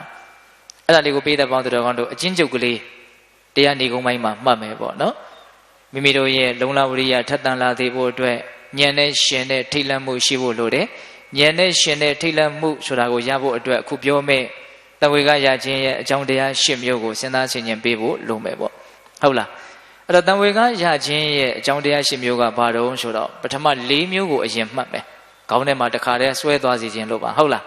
ပထမ4မျိုးကဘာတုံးဆိုတော့ဇာတိဇရာဗျာတိမရဏနော်ဇာတိဆိုတာမွေးဖွားခြင်းဇရာဆိုတာကတဖြည်းဖြည်းနဲ့အိုမင်းလာတဲ့သဘောဟောင်းလာတဲ့သဘောနော်ရင့်ရော်လာတဲ့သဘောနော်ဇရာ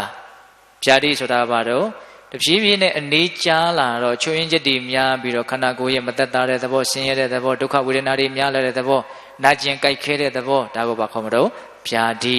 ဟုတ်လားပြီးရင်မရဏလုံးဝကိုပျက်စီးသွားတဲ့သဘောဟုတ်လားဒီသဘောတရား၄မျိုးကိုစဉ်းစားဆင်ခြင်လို့ရှိရင်တန်ဝေကဆိုတာကိုရမယ်တဲ့အဲ့တော့ဇာတိကိုစဉ်းစားရင်ဘလို့တန်ဝေကရနိုင်တော့ဇာတိအမိဝမ်းကောင်းတဲ့မှာဒကာမတို့ဦးဇင်းတို့ဖြစ်ခဲ့ရတဲ့အနေအထားဒါဘယ်သူမှပြန်ပြီးတော့အမှတ်မရနိုင်ပါဘူးနော်ရေဘူးရအဖြစ်နော်အမှတ်ရနိုင်တဲ့လူမရှိပါဘူးဟုတ်တယ်မဟုတ်လားကိုအမိဝမ်းကောင်းတဲ့မှာဘလို့နေခဲ့ရတယ်ဆိုတာကိုသိနိုင်လားမသိနိုင်ပါဘူးနော်3နှစ်4နှစ်လောက်အရွယ်ကြောင့်မှများသောအားဖြင့်အမှတ်ရကြတာများပါတယ်ဟုတ်လားသို့တော်လည်းပဲကိုဖြစ်ခဲ့တာကိုမသိနိုင်ပေမဲ့လို့ကိုရှိမှဖြစ်နေတာတွေကိုကြည်ချင်းအဖြစ်ငါလည်းဒီလိုဖြစ်ခဲ့တယ်ဆိုတာကိုတော့စဉ်းစားလို့မရဘူးလားရတယ်နော်ကျင်းမြောင်မဲမိုက်မိဝမ်းတိုက်ဝဲဘင်၌လောက်လို့ကြောက်ကိုဝမ်းပြုတ်ဒုနှစ်ခုကြာအုပ်ခေါင်းထားလျက်နော်အမေရဲ့ပိုက်ထဲမှာနော်အစာသစ်အိမ်ကိုခေါင်းပေါ်ရွက်ပြီးတော့အစာဟောင်းအိမ်ကိုဖင်ခုထိုင်ပြီးတော့တဲ့ဟုတ်လားနော်ကြောက်ကိုဝမ်းပြုတ်ဒုနှစ်ခုကြာအုပ်ခေါင်းထား၍မေးပြားလက်ဆုပ်တင်းငုတ်တို့မှာမြောက်အိုကုတ်တိနေရေးထားနော်ဝိသုဒ္ဓံဆိုတော့ဘုရားကြီးရေးထားနော်အမေရဲ့ဝမ်းပိုက်ထဲမှာနော်ကြောကုံလေးကိုမျက်နှာမူပြီးတော့ကိုယ့်ရဲ့ဒုနှစ်ကြားကိုယ်ကောင်းကလေးထားပြီးတော့တင်းငုတ်တို့ပေါ်မှာမြောက်ကလေးကုတ်နေတယ်လို့ဟုတ်လားနေခဲ့ရတဲ့အနေအထားဟာဒါ6လ10လလောက်ကြာမယ်ပေါ့ဟုတ်လားအေးအဲ့ဒါလိုအနေအထားမျိုးဒီနေ့မှာဇာတိနဲ့ပတ်သက်ပြီးတော့တန်ဝေကရအောင်စဉ်းစားတဲ့နေဒါဥစဉ်ခေါင်းထဲမှာစဉ်းစားမိတာလေးတစ်ခုပေါ့လေဇာတိဆိုတာဘာလဲလို့မေးရင်ဒုက္ခတွေရဲ့အစပဲလို့ဒီလိုပြောရမယ် ဦးဇင်းတို့တာမန္တကပရပိုက်ကရှင်သာရိပုတ္တရာကိုရမြတ်ကြီးကိုမေးထားတာရှိတယ်ဗျအရှင်ဘုရားဆင်းရဲတယ်ဆိုတာဘာလဲချမ်းသာတယ်ဆိုတာဘာလဲလို့မေးတယ်နော်မေးတဲ့မေးခွန်းကတော့တော်တော်ကြီးကျယ်ပါတယ်နော်ဆင်းရဲတယ်ဆိုတာဘာလဲချမ်းသာတယ်ဆိုတာဘာလဲအဲ့လိုမေးတော့ဘုရားပြီးရင်ဉာဏ်အကြီးဆုံးဆိုတဲ့ရှင်သာရိပုတ္တရာနော်ဘယ်လိုဖြေတော့ဘဝတစ်တဖန်ဖြစ်ရတယ်ဆိုရင်အဲ့ဒါဆင်းရဲပဲတဲ့ဘဝတစ်တဖန်မဖြစ်ရဘူးဆိုရင်အဲ့ဒါချမ်းသာပဲလို့ဖြေတယ်တော့ဒီစကားကိုနားလည်ဖို့ဆိုတော့တော်တော်မလွယ်ဘူးလို့ထင်တယ်ဟုတ်လားဘဝတစ်တဖန်ဖြစ်ရခြင်းသည်ဆင်းရဲတယ်ဘဝတစ်တဖန်မဖြစ်ရခြင်းသည်ချမ်းသာတယ်အဲ့ဒါကိုမထေရမြတ်ကဘလို့ရှင်းပြတော့ဆိုတော့ဘဝတစ်တဖန်ဖြစ်ရလို့သာလေရင်ပူတယ်အေးတယ်ဆိုတာတွေကိုခံစားရတယ်တွေ့ကြုံရတယ်ဆာလောင်မှုသိပ်တယ်ဆိုတာတွေကိုတွေ့ကြုံရတယ်ခံစားရတယ်ဟုတ်လားကျင်ကြီးကျင်ငယ်စွန့်ရတယ်ဆိုတာတွေကိုခံစားရတယ်တွေ့ကြုံရတယ်နော်ပစ္စည်းတွေတစ်ခုတည်းနဲ့ထိမိခဲ့တိုက်မိတယ်ကြားတယ်လက်နှစ်တွေဘာတွေနဲ့ထိခိုက်မိတယ်ဆိုတာတွေတွေ့ရတယ်ကြုံရတယ်ဟုတ်လားပြီးတော့ဗာပြောထားတယ်သူကရွှေမျိုးတို့ရဲ့ဝင်ရောက်ချုပ်ချယ်ခြင်းကိုလည်းပဲခံရတယ်တဲ့အဲ့ဒီဒုက္ခတွေကိုသူပြောထားတာ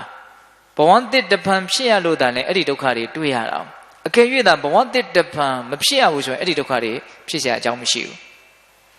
အဲ့တော့ဦးဇင်းကတည်တည်ချာချာစဉ်းစားကြည့်မိတယ်အဲ့ဒီတရားလေးကိုပတ်စံရှိရှိမရှိရှိပညာတတ်တတ်မတတ်တတ်နော်ဘလို့လူမျိုးမဆို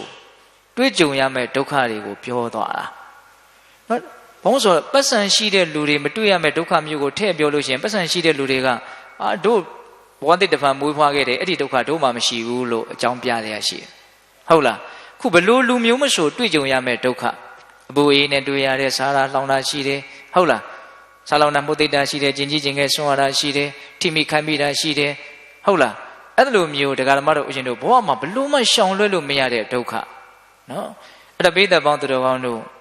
ဇာတိတဖန်မွေးဖွားတယ်ဆိုတာဒုက္ခအလုံးရဲ့အစပဲအကယ်၍သာမမွေးဖွားခဲ့ဘူးဆိုရင်ဘာဒုက္ခမှတွေ့တဲ့အကြောင်းမရှိဘူးဒါပေမဲ့အဲ့ဒီဥစ္စာကိုတရားဓမ္မတို့အရှင်တို့တွေကပုထုဇဉ်တွေဆိုတော့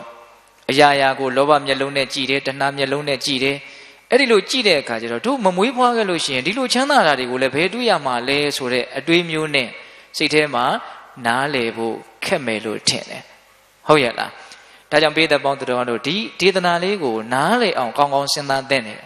နော်ဇာတိသည်ဒုက္ခအလုံးတို့ရဲ့အစမွေးဖွားမိလို့သာလဲဆင်းရဲရတာအလွန်ရိုးရှင်းတဲ့အဖြေပါအဖြေကတော့သို့တော့ကိုယ့်ရဲ့စိတ်တွေကိုယ့်ရဲ့ဉာဏ်တွေကမရိုးရှင်းတဲ့အခါကျတော့ရိုးရှင်းတဲ့အဖြေကိုနားမလည်မှာတော့စိုးရတယ်ပေါ့ဟုတ်လားဒါကြောင့်ဒါဇာတိနဲ့ပတ်သက်ပြီးတော့ပြောတာပါအဲ့ဒီမှာမွေးဖွားလာပြီဆိုတာနဲ့ဘာဖြစ်လာပြီတော့တဖြည်းဖြည်းနဲ့အိုးလာတယ်ဟောင်းလာတယ်ရင်ရော်လာတယ်မကောင်းတဲ့ဘက်ကိုရှေ့ရှုပြီးတော့သွားပြီဟုတ်လားအဲ့ဒါပါတော့ဇရာနော်ဒါစိတ်တိုင်းကြစရာကိစ္စမဟုတ်ဘူးနော်အေးဇရာပြီးရင်ပါတော့ဗျာတိကတော့ဦးဇင်းတို့ပြောနေကြစကားလုံးနဲ့ပြောရမယ်ဆိုရင်တော့အသုံးကြာလာတဲ့စက်တလုံးလို့ဟုတ်လားခန္ဓာကိုယ်ကြီးကနေလာတဲ့နှစ်ထန်းတွေကြားလာပြီးများလာပြီးဆိုတော့ချွင်းရင်ချက်တွေကမဖြစ်လာဘူးများလာပြီပေါ့ဘယ်နေရာမှအရင်ကနဲ့မတူတော့ဘူး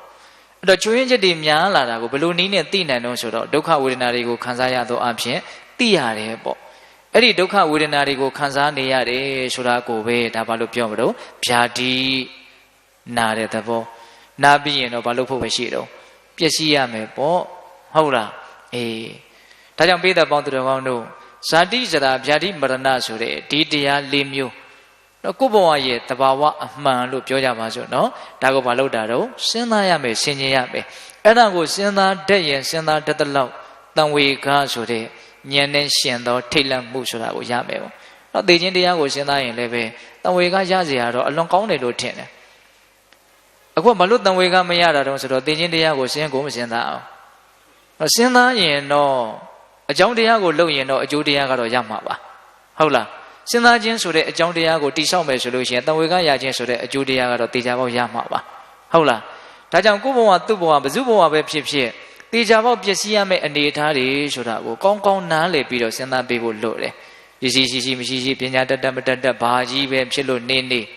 နော်အခိုက်အတန့်မျှပါခဏကလေးပါအလုံးဟာဘာဖြစ်ကြမှာတော့ပျက်စီးသွားကြမှာပါတနည်းအားဖြင့်ပြောရရင်တော့သေမိန်ကြပြီးသားရာဇောသားတွေလို့ပေါ့နော်တရားဓမ္မတို့အရှင်တို့ရဲ့ဘဝက တေချာပေါက်ပျက်စီးမဲ့အနေထားကိုဘာလို့ကြမှာတော့ရှင်ဆိုင်ကြမယ်ဒါရှောင်လို့လွှဲလို့မရအောင်ဒါကြောင့်ပိဋကပေါင်းသူတော်ကောင်းတို့ဇာတိဇရာဗျာတိမရဏဆိုတဲ့ဒီတရား၄မျိုးတည်တန်ဝေကရခြင်းရဲ့အကြောင်းတရား၄မျိုးနောက်ထပ်ဘယ်နှမျိုးကျန်နေတော့၄မျိုးကျန်တယ်နောက်ထပ်၄မျိုးကဦးဇင်းတို့ဘာတွေပြောထားတော့ဆိုတော့အပေတန်တရားကိုစဉ်းစားရမယ်တဲ့ဟုတ်လားအပေတန်တရားဘလို့စဉ်းစားရမှာတော့ဆိုတော့အပေဒုက္ခရဲ့ကြီးကျယ်ပုံတွေကိုစဉ်းစားရင်းနဲ့အဲ့ဒီဒုက္ခတွေနဲ့ငါနဲ့ဟာဇရာမပြတ်သေးဘူးရန်လုံးကြီးဆက်ဆက်နေသေးတယ်လို့စဉ်းစားရငရဲတိရစ္ဆာန်ပြိတ္တာအတုရကေဆိုတဲ့အပေလေးပုံရဲ့ဆင်းရဲပုံဒုက္ခကြီးပုံကိုအရင်စဉ်းစားပြီးရင်အဲ့ဒီအနေအထားတွေဟာငါနဲ့လုံးဝဆက်ဆက်နေတယ်ဆိုတာကိုစဉ်းစားရမယ်ငရဲဆိုတာတရားဓမ္မတို့ဦးဇင်းတို့ကိုမသိနိုင်လို့မမြင်နိုင်လို့ထားလိုက်အောင်မြတ်စွာဘုရားကတော့ချမ်းသာဆိုလို့လုံးဝမရှိတဲ့နော်နေရာဒေသငရဲရဲ့ဒုက္ခကိုအောင်မပြောနိုင်ဘူးလို့တောင်မြတ်စွာဘုရားဟောတာထားတော့ကိုမသိနိုင်လို့မမြင်နိုင်လို့နော်ပြီးရင်ဦးဇင်းတို့ဘာတော့တိရစ္ဆာန်တိရစ္ဆာန်ကြတော့ကိုနဲ့သိလို့မရဘူးလားရပြီနော်တိရစ္ဆာန်လေးတွေရဲ့ဘဝသိသိချာချာစဉ်းစားကြည့်နော်ဒီစကားပါးတွေဘာတွေကြည့်ရင်အမှတ်တမဲ့မကြည့်နဲ့ဟုတ်လားအချင်းချင်းနိုင်ရာစားဟုတ်လားရေးရဆက်ဆက်တပ်ဖြတ်ပြီးတော့ဒါကသူတို့ဘာလို့ဒီလိုလုပ်နေအောင်ဆိုသူတို့ဘဝရှင်သန်ရေးအတွက်လုပ်နေတာဟုတ်တယ်မဟုတ်လားဒီဘဝရဲ့အနေအထားကြီးကိုကစားဘလောက်ကြောက်เสียကောင်းတုံးဆိုတာလေးကိုစဉ်းစားအောင်နော်တိရစ္ဆာန်တွေရဲ့ဘဝဘာဥပဒေမှမရှိဘူးအာကြီးခြင်းသည်အမှန်တရားဟုတ်လားအတိရစ္ဆာန်မှလို့ရှိရင်လည်းများသောအားဖြင့်အသာသာတတ္တဝါပဲများပါတယ်ဟုတ်လားအဲ့လိုမျိုးနေကြတာအတိရစ္ဆာန်လောကပြီးတော့ဦးဇင်းတို့ဘာတော့ပြိတ္တာအတုရကေအဲ့ဒါကြတော့ပိဋကပေါင်းသူတော်ကောင်းတို့တချို့လက်လန်းမိနိုင်တယ်ပေါ့အခုအနိနာဝဉ္ဇဉ်မှာတချို့ပိဋကဂတိကိုရောက်နေကြတဲ့နော်တတ္တဝါတွေရှိတယ်ဆိုတာကိုသိနိုင်တဲ့အထောက်အထားတွေအများကြီးမရှိဘူးလားရှိတယ်နော်ဒီတစေတရေကိစ္စနော်စဉ်းစားကြည့်ပေါ့အမြဲတမ်းဆာလောင်မှုတ်သိမ့်နေတဲ့မပြည့်မဝဖြစ်နေတဲ့အတုရကေဆိုရင်တော့ပို့ပြီးတော့ဒုက္ခကြီးတယ်လို့ဆိုပါတယ်ဟုတ်လားအဲ့ဒါလိုမျိုးငရဲတိရစ္ဆာန်ပြိတ္တာအတုရကေအပေလေးဖို့ဒီဒုက္ခတွေကိုပိဋကပေါင်းသူတော်ကောင်းတို့စဉ်းစားဆင်ခြင်ရမယ်ပြီးရင်ဘယ်လိုဆက်ပြီးတော့စဉ်းစားရမှာတော့ဆိုတော့ငါသည်အချိန်မရွေးအဲ့ဒီဘုံဘဝမျိုးကိုရောက်သွားနိုင်တဲ့အနေအထားရှိနေတယ်ဆိုတာကိုစဉ်းစားရမယ်တော့တရားဓမ္မတို့ဦးဇင်းတို့ရဲ့အတွင်းတဏ္ဍာမှာငါဆိုပြီးတော့မှားယွင်းတဲ့ဆွဲလန်းမှုဆိုတဲ့တက္ကာယဒိဋ္ဌိကြီးရှိတယ်ပေါ့နော်ဒီထင်ရှားရှိတဲ့ယုံနာအပေါ်မှာပဲအမြင်မှားအထင်မှားတက္ကာယဒိဋ္ဌိဆိုတာရှိနေတယ်အဲ့ဒီတက္ကာယဒိဋ္ဌိသည်အပေလေးပုံကိုပို့တဲ့အဓိကကြတဲ့အကြောင်းတရားအဲ့ဒီအကြောင်းတရားကိုအမြင့်ပြတ်မပယ်ရှားရသေးသမျှတရားဓမ္မတို့အချင်းတို့တွေအခြေမရွေးအဲ့ဒီအပေဒုက္ခနဲ့ရှင်ဆိုင်ရနိုင်တယ်ခုလုံးလုံးစေတော့ငါဘာဖြစ်နေတယ်လို့ပြောလို့ရတာပေါ့လေဟုတ်လားသို့တော့အခြေမရွေးဘာဆက်ပြီးတော့ဖြစ်သွားနိုင်တယ်လဲဆိုတာကိုထက်တွက်เสียမရှိဘူးလားရှိတယ်နော်ဦးဇင်းတို့ရှင်မမောဂလန်ကိုရောမြတ်ကြီးခါတော်မှာနော်ဂေဇဂုတ်တောင်ကနေပြီးတော့ဆင်းလာအဲ့ဒါလို့ဆင်းလာတာရှင်လက္ခဏာပါတယ်သူနဲ့အတူတူလာပါတဲ့ခါကျတော့တောင်ဆောင်တနေရာမှာနော်အောက်ကိုဆင်းလာတော့ရှေ့မှာကောင်းငင်ပဲရှိတာတောင်ပေါ်ကဆင်းလာတာဆိုတော့အဲ့ဒီကောင်းငင်တွေကိုကြည်ရင်းနဲ့ရှင်မောဂလန်ကိုရောမြတ်ကနည်းနည်းနှက်ခမ်းလှုပ်ပြီးတော့ပြုံးမိသွားတယ်ရောအဲ့ဒါကိုရှင်လက္ခဏာမြင်မိအောင်မြင်တယ်နော်ရှင်လက္ခဏာကလည်းယဟန္တာပါပဲအဲ့ဒါနဲ့ရှင်ဘုရားဘာလို့မြန်ပြုံးလိုက်တော့ရှင်ဘုရားပြုံးလိုက်တာဒီလိုတွေ့တယ်အဲ့လိုမေးတဲ့အခါကျတော့ရှင်မောဂလန်ကငါရှင်လက္ခဏာတဲ့ဒီအကြောင်းအရာကိုငါကိုအခုမမေးနဲ့မြတ်စွာဘုရားဒီရောက်မှမေးလို့ပြောတယ်အဲ့ဒါနဲ့အဲ့လိုပြောတော့ရှင်လက္ခဏာကပို့ပြီးတော့စိတ်ဝင်စားသွားတာ哦အဲ့ဒါနဲ့ဦးဇင်းတို့ဆုံးခံဆုံးပေးပြီးတော့ညနေခင်းကာလရောက်ပြီဆိုတော့မြတ်စွာဘုရားထံတော်ဘာချင်းကပ်ကြတယ်အဲ့ဒါမြတ်စွာဘုရားရှိမှပိဋကတွေလည်းရှိတယ်ယဟန်ပိဋကနော်အစာရှိသဖြင့်အဲ့ဒီပိဋကကြားထဲမှာပဲရှင်လက္ခဏာကရှင်မောဂလန်ကိုမေးတယ်ရှင်ဘုရားမနေ့ခင်တုန်းကဘုရားရှိကြမှာမေးဆိုလို့အခုမေးပါတယ်ရှင်ဘုရားဘာလို့ပြုံးတာတော့အဲ့ဒီလိုမေးတဲ့အခါကျတော့ရှင်မောဂလန်ကအရှင်လက္ခဏာတဲ့ငါကောင်းငင်ကိုကြည်နေတော့မှငါရဲ့နားထဲမှာအင်မတန်သနာเสียကြောက်မဖွယ်ရလို့လည်းပြောလို့ရတဲ့အတန်ကြားရတယ်ပေါ့အတန်ကြားတယ်နဲ့ငါတိတိချာချာကြည့်လိုက်တော့ကောင်းငင်မှာဘာအသားမှမပါဘဲနဲ့အယိုးချောက်တစ်ခုပြန်နေတယ်ပေါ့နော်သူ့ရဲ့အထက်ထဲမှာကလီစာမျိုးစုံရှိတယ်တဲ့အဲ့ဒါကိုပြင်ဘက်ကနေပြီးတော့စွန်လိုကြီးလိုအကောင်တွေကလိုက်ပြီးတော့ထိုးကြတယ်ပေါ့ထိုးတော့အဲ့ဒီအကောင်ကအင်မတန်နာကျင်တဲ့အတွက်ကြောင့်သူ သူအော်တယ်တဲ့အဲ့ဒီအော်တဲ့အတန်ကိုလည်းသူကြားရတယ်အဲ့ဒါလိုဖြစ်ပြနေတဲ့ပုံသဏ္ဍာန်ကိုလည်းမြင်ရတယ်အရှင်လက္ခဏာယဟန္တာဖြစ်တယ်မမြင်ရအောင်နော်လောကကြီးကအလွန်စမ်းကြယ်တယ်နော်တခါကြီးမိုက်များဟုတ်လားအလွန်လဲကျယ်ပြန့်တယ်ပေါ့ကိုသိနိုင်တာကတစ်ဆိုရင်ကိုမသိနိုင်တာတွေကတိမ်တန်းကြိချီပြီးတော့ရှိမယ်ဆိုတာတော့မိမထားတဲ့ဘူးပေါ့နော်အဲ့ဒါနဲ့ရှင်မောက္ကလန်ကအလွန်တကူးကြီးတဲ့ပုဂ္ဂိုလ်ဆိုတော့ကြားရတယ်မြင်ရတယ်အဲ့ဒါကြောင့်မို့လို့လောကကြီးမှာဒီလိုတတ္တဝါရေလို့လည်းရှိနေသေးတယ်ကိုစဉ်းစားတာရှင်မောက္ကလန်ကဟုတ်လားအဲ့လိုစဉ်းစားရင်းနဲ့ तू ဘာတွေးမိတုံးဆိုတော့ငါမှာဒီလိုကြီးကျယ်တဲ့ဒုက္ခတွေဖြစ်เสียအကြောင်းဘာမှမရှိတော့ဘူးဟောဒါလေးကို तू ဆက်ပြီးတော့စဉ်းစားတာသူ့မှာဒီလိုကြီးကျယ်တဲ့ဒုက္ခဖြစ်เสียအကြောင်းတရားမရှိတော့အကြောင်းမရှိဘူးဆိုမှတော့မဖြစ်တော့ဘူးပေါ့ဗျာဟုတ်လားအေးအဲ့ဒါကြောင့်မလို့ငါတော့တော်သေးရဲ့ဆိုပြီးတော့တွေးမိလို့ပြုံးမိတာတဲ့သူဖြစ်နေတာကိုသဘောကျလို့ပြုံးတာမဟုတ်ဒီလိုအခြေအနေဇိုးတွေကငါလွတ်သွားပြီဆိုတဲ့အတွေးနဲ့ပြုံးမိတာဟုတ်လားဒါကြောင့်ပိဿပေါင်းတော်ကောင်းတို့အဲ့လိုမြတ်စွာဘုရားရှေ့မှာဖြေတော့မြတ်စွာဘုရားကထောက်ခံပြီးတော့ပြောပါသေးတယ်ဟုတ်တယ်တဲ့အဲ့ဒီတတ္တဝါကိုငါဘုရားဖြစ်ခါစနော်ဘုရားဖြစ်တဲ့နေ့မှာပဲအဲ့ဒီတတ္တဝါကိုငါမြင်ရတယ်အဲ့ဒီအတန်ကိုလည်းငါကြားရတယ်တဲ့ဒါပေမဲ့လို့မယုံကြည်တဲ့လူတွေအပြစ်ဖြစ်မှာဆိုလို့ငါတခါမှမပြောခဲ့ဘူးတဲ့မြတ်စွာဘုရား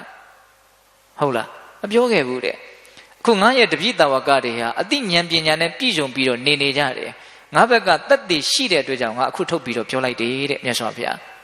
းနော်ဒါကြောင့်ပိဿပေါင်းတော်တို့ပြောချင်တာကရှင်မောက္ကလန်ကိုရမြတ်ကြီးပြုံးတဲ့အပြုံးကလေးကိုပြောချင်တာငါတော့ဒီအခြေအနေစိုးတွေကလွတ်သွားပြီအဲ့ဒီလိုအပြုံးမျိုးတရားဓမ္မတို့ရောဦးဇင်းတို့ရောမပြုံးနိုင်သေးဘူးနော်အလွန်ကြီးကျယ်တဲ့အဲ့ဒီဒုက္ခတွေနဲ့ကိုယ်နဲ့ပတ်သက်မှုဆက်နွယ်မှုရှိနေတယ်ဟုတ်ရဲ့လားတိရစ္ဆာန်လေးတွေမြင်ရင်တိတိကျကျကြည့်နော်ဒါကဦးဇင်းကကိုတွေးတာတွေရှောက်ပြောတယ်တခါတလေကြတော့ဟုတ်လားတိတ်တော့လည်းမကောင်းဘူးလားတော့မသိဘူးပေါ့လေတခါလေတိရစ္ဆာန်လေးတွေကိုကြည့်ရင်လူလေးတွေလို့စိတ်ထဲမှာထင်မိတယ်ပေါ့နော်မျက်လုံးလေးနှလုံးနဲ့နှာခေါင်းလေးနဲ့ဒီမျက်နှာလေးကိုပုံပြောင်းထားသလိုပဲလို့ထင်ရတယ်သူတို့လည်းမြင်တတ်တယ်ကြားတတ်တယ်ဝမ်းသာတတ်တယ်ဝမ်းတတ်တယ်ခံစားတတ်တယ်စိတ်ကောက်တတ်တဲ့အကောင်လေးတွေတောင်ရှိတယ်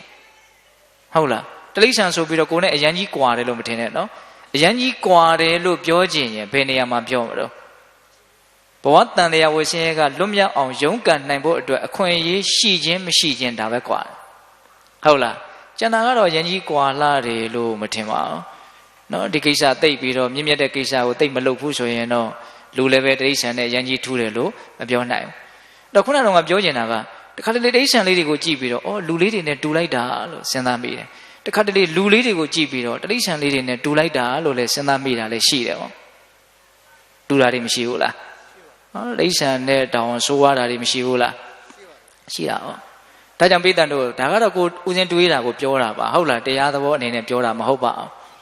အဲ့တော့ဦးဇင်းတို့ပိဿပေါင်းသူတော်ကောင်းတို့မြတ်စွာဘုရားကဒီငရဲတိရစ္ဆာန်ပြိတ္တာအတုရကေဆိုတဲ့အပေလေးပုံရဲ့ဒုက္ခကိုစဉ်းစားခြင်းဖြင့်ငါဟာဒီအနေထားကလွတ်မြောက်ခွင့်မရှိသေးဘူးဆိုတာကိုတွေးရင်ဘာရနိုင်တော့တံဝေကရနိုင်တယ်ဒါ၅ခုမြောက်တံဝေကရခြင်းရဲ့အကြောင်းတရားနောက်အပေလေးပုံကိုစဉ်းစားရမယ်နောက်ဦးဇင်းတို့6ခုမြောက်အကြောင်းတရားကဘာလဲတံဝေကဝိထုကဘာလဲဆိုတော့အတိတ်တန်တရားကိုစဉ်းစားဆင်ခြင်ပေးရမယ်နော်ကိုဘဝရဲ့အတိတ်တန်တရားပြန်လှည့်ပြီးတော့ကြည့်ပါဦးနော်ဒီဘဝမတိုင်ခင်တော့ကအရင်ဘဝတစ်ခုခုဖြစ်ခဲ့မယ်ပေါ့နော်အဲ့ဒီဘဝမှာမွေးဖွားခဲ့တယ်အစဉ်ပြေတာမပြေတာတွေကိုရင်ဆိုင်မယ်ပြီးရင်ပျက်စီးခဲ့တယ်ပေါ့အဲ့ဒီအရင်ဘဝဆက်ပြီးတော့ကြည့်ပါဦးမွေးဖွားခဲ့တယ်အစဉ်ပြေတာမပြေတာတွေကိုရင်ဆိုင်တယ်ပြီးရင်ပျက်စီးသွားတယ်ဘဝတွေကိုအသေးစိတ်ကြည့်မယ်ဆိုရင်တော့ပြောရင်မဆုံးဘူးပေါ့မြန်မြန်ဆန်ဆန်အကျဉ်းမြင့်ပြောမယ်ဆိုရင်တော့မွေးဖွားလာတဲ့ရင်ဆိုင်နဲ့ပျက်စီးသွားတယ်ဟုတ်လားမွေးဖွားလာတဲ့ရင်ဆိုင်လာတဲ့ပျက်စီးသွားတယ်ငယ်ငယ်ကစာလေးတစ်ပုဒ်ဖတ်ဖူးတာရှိတယ်ဘုရင်ကြီးတစ်ပါးကနော်တိုင်းနိုင်ငံအသီးသီးမှာရှိတဲ့ဘုရင်တွေရဲ့အကြောင်းလူသားတွေရဲ့သမိုင်းကိုရေးပြီးတော့ဆက်သွင်းရမယ်လို့အမိန့်ချတယ်တဲ့ပညာရှိတွေကိုဒီကမ္ဘာလောကကြီးရဲ့လူသားတွေရဲ့သမိုင်းလို့သမိုင်းရေးခဲ့ရမယ်ဆိုတော့ပညာရှိအမကြီးတွေစုဝေးပြီးတော့ရေးကြတာပေါ့သမိုင်းစာအုပ်ကြီးတွေအထူးကြီးတွေလို့ဆိုတယ်အဲ့ဒါမကြီးကဟာတတန်းကတူတူနဲ့ဓာကုံအောင်ငါမဖတ်နိုင်ဘူးဓာတ်တဲ့ပုတ်ပြီးတော့အချင်းချုပ်ပြီးတော့ရေးခဲ့အောင်ထပ်ပြီးတော့အချင်းချုပ်ပြီးတော့ရေးလာတော့လဲစာအုပ်ကတိတ်ပြီးတော့သေးမသွားဘူးဟုတ်လားအဲ့ဒါနဲ့ဘုရင်ကြီးကဟာထပ်ပြီးတော့အချင်းချုပ်ခဲ့အောင်နောက်တစ်ခါရေးလဲထပ်ပြီးတော့အချင်းချုပ်ခဲ့အောင်ဆိုတော့ပညာရှိအမကြီးတယောက်က ကိုင်အကျဉ်းဆုံးသမိုင်းဆိုပြီးတော့ရေးလာတယ်တမျက်နှာတောင်မရှိဘူး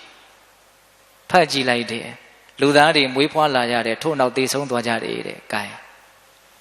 သမိုင်းကပါတော့အကျဉ်းဆုံးသမိုင်းပဲနော်အဲ့တော့ဒကာဓမ္မတို့ဦးဇင်းတို့ရဲ့ဘဝတန်တဲ့ရနော်မွေးဖွားလာတယ်စင်ပြေတာမပြေတာတွေကိုရင်ဆိုင်တယ်ပြီးရင်ပျက်စီးသွားတယ်တဘဝတည်းစဉ်းစားရင်တော့စိတ်ထဲမှာအယမ်းကြီးလေးနဲ့သွားစရာအကြောင်းမရှိဘူးသို့တော့ဘလောက်များပြီတော့မွေးဖွားလာတဲ့ရင်ဆိုင်တဲ့သေဆုံးသွားတယ်ဘာမှမဟုတ်ပါလားဆိုတဲ့အမြင်မျိုးကိုလည်းရနိုင်တယ်ဟုတ်လားအဲ့တော့ဆိုကြပါစို့ဒကာဓမ္မတို့ဦးရှင်တို့ကလေးဘဝတုန်းကသဲအိမ်ကလေးတွေဆောက်ပြီးတော့ကစားကြတာရှိတယ်ပေါ့နော်သဲအိမ်ကလေးတွေဆောက်ပြီးတော့ကစားတာရှိတယ်ကလေးတုန်းကတော့အဲ့ဒါလေးတွေပြက်သွားရင်လားဖြစ်မလူမြန်ရှိရင်ငိုရတယ်ပေါ့ဟုတ်လားအသက်ကြီးလာတဲ့ခါကျတော့အဲ့ဒီသဲအိမ်ကလေးတွေကိုကြည့်ပါလားစိတ်ထဲမှာဘာမှလေးနဲ့မှုလည်းမရှိဘူးဟုတ်လားဒါရဲ့အပေါ်မှာဘာမှအထင်ကြီးမှုလည်းမရှိဘူးဒါခဏနေပြိုပြက်သွားမယ်အနေအထားပဲလေဟုတ်လားဒါကြောင့်မြတ်စွာဘုရားကတော့ခန္ဓာ၅ပါးသည်ကလေးတွေဆော့ကစားနေတဲ့အရာတွေနဲ့တူတယ်လို့မြတ်စွာဘုရားဟောနော်ဒါကြောင့်ပြည်သက်ပေါင်းတို့ကိုယ့်ရဲ့အတိတ်တန်တွေအလွန်ရှည်လျားခဲ့ပြီဒီဒုက္ခတွေဆိုတာကိုပြန်ပြီးတော့စဉ်းစားရမယ်ပထမအဆုံးနေ့တုန်းကဦးဇင်းနေပြောလိုက်ပါတယ်ပြည်သက်တို့မှတ်မိမယ်ထင်ပါတယ်ကိုတောက်ဆို့ခဲ့တဲ့အမိရဲ့နို့ရည်တွေ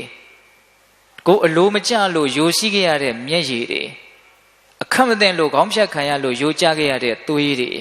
သမုဒ္ဒရာလေးစင်းမှာရှိတဲ့ရေထက်တောင်များတယ်လို့မြတ်စွာဘုရားဟောထားတယ်မြတ်စွာဘုရားရဲ့တပ်ပင်ညုတဉာဏ်ကိုယုံကြည်သောတရားတရားဥရှိပြီးတော့နော်အဲ့ဒီအနေထားလေးတွေကိုစဉ်းစားဆင်ခြင်ရင်းဖြင့်အတိတ်တန်တရားကြာခဲ့လှပါပကောဆိုတဲ့အတွေးမျိုးဟာလည်းပဲတန်ဝေခကိုရရှိတယ်ဟုတ်လားအေးနောက်ပြီးတော့ဦးဇင်းတို့ခုနှစ်ခုမြောက်တန်ဝေခရခြင်းရဲ့အကြောင်းတရားအဲ့ဒါကိုကျတော့ဗာပြောထားတော့ဆိုတော့အနာဂတ်တန်တရားကိုစဉ်းစားရမယ်တဲ့နော်ဒီအနာဂတ်တန်တရားကိုစဉ်းစားတာကျတော့နည်းနည်းလေးပညာပါဖို့လိုမယ်ကိုဘဝရဲ့အနာဂတ်နော်ဒီဘဝရဲ့အနာဂတ်ကတော့ဘာတွေလာမလဲအတိအကျကြီးတော့ဘာမှသိတော့ပြောလို့မရဘူးပေါ့နော်အတိအကျပြောလို့ရမယ့်အရာကတော့တေချာပေါက်ပျက်စီးရမယ်ပေါ့နော်တော်တော်နဲ့မပျက်စီးခြင်းသေးဘူးဆိုရင်တော့နာရာကျင်နာတွေကိုအကြာကြီးခံစားရမယ်ပေါ့ဟုတ်တယ်မဟုတ်လားနာရာကျင်နာတွေအိုရာမင်းနာတွေကိုသိမခံစားခြင်းဘူးဆိုရင်တော့မြန်မြန်ပျက်စီးဖို့ပဲရှိတယ်ပေါ့ဟုတ်လားအဲ့တော့ကိုယ့်ဘဝရဲ့ဒါဒီဘဝရဲ့အနာဂတ်ပေါ့နော်ဒါဘယ်သူမှရှောင်လွှဲလို့မရတဲ့အနာဂတ်။ကိုင်နောက်ဘဝရဲ့အနာဂတ်မွေးဖွားလာမယ်။သူလည်းပဲဒီလိုပဲအစဉ်ပြေတာမပြေတာကိုကိုယ့်ရဲ့ပြုတ်ထားတဲ့ကံတရားဖန်ဆင်းတာတွေကိုပြန်လဲသိမ့်ပိုက်ရင်းနဲ့ပြီးတော့မဖြစ်သွားမလို့ပျက်စီးသွား။အဲ့တော့ဒီနေရာမှာဦးဇင်းတို့အနာဂတ်တန်တရားကိုစဉ်းစားတဲ့နေရာမှာဒီအနာဂတ်တန်တရားကြီးဟာဘာကြောင့်ဆက်ပြီးတော့ဖြစ်နေသလဲ။ကိုယ့်ရဲ့တန်တာမှာအကြောင်းတရားတွေမပေရှားရသေးလို့မီးစာတွေရှိနေလို့မီးတွေဆက်ပြီးတော့တောက်နေတဲ့သဘော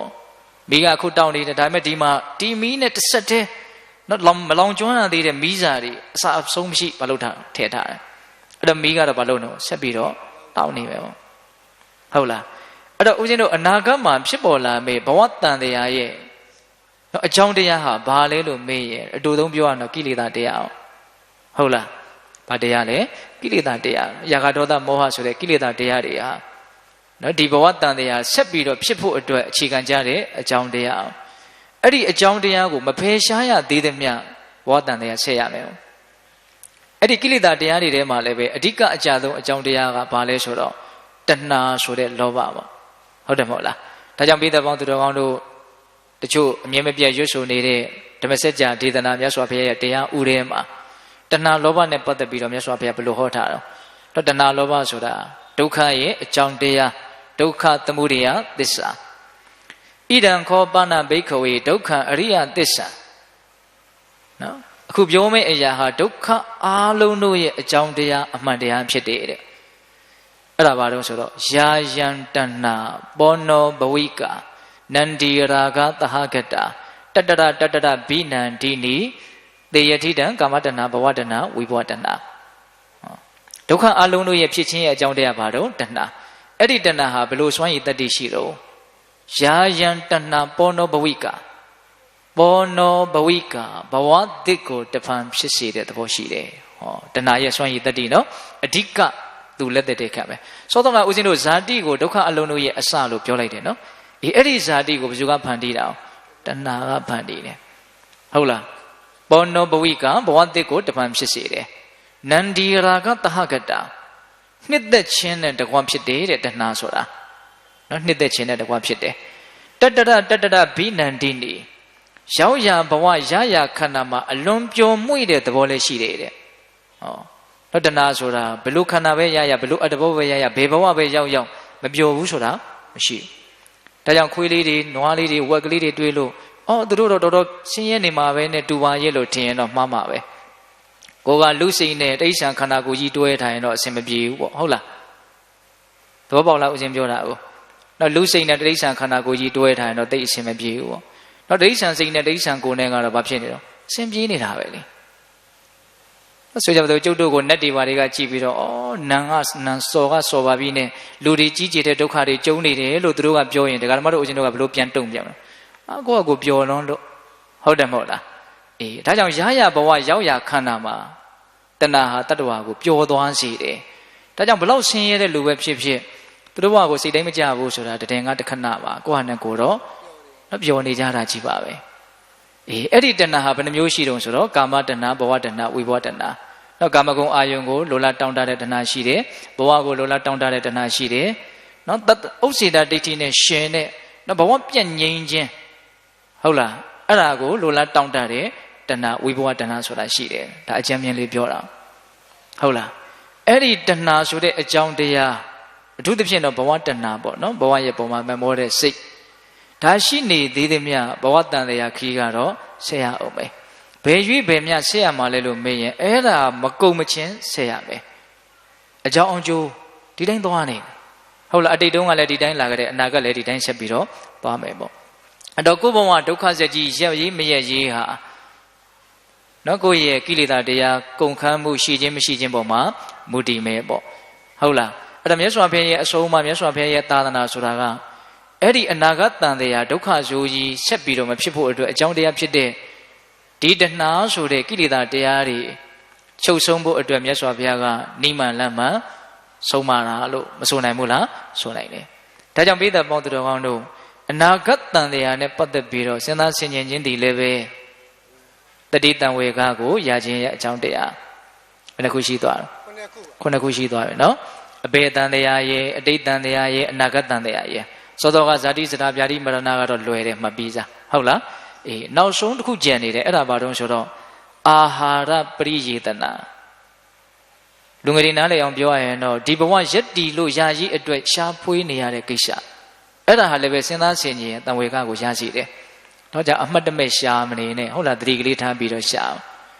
နော်ဒီရှားဖွေးရတဲ့ကိစ္စပြီးတယ်လို့မရှိရှိမရှိဘလို့လူမျိုးပဲဖြစ်ဘာလို့နေတော့ရှားနေကြတာဘာလို့ရှားတာတုံးလို့မေးလို့ရှိရင်သူ့မှာလည်းအကြောင်းတရားရှိတယ်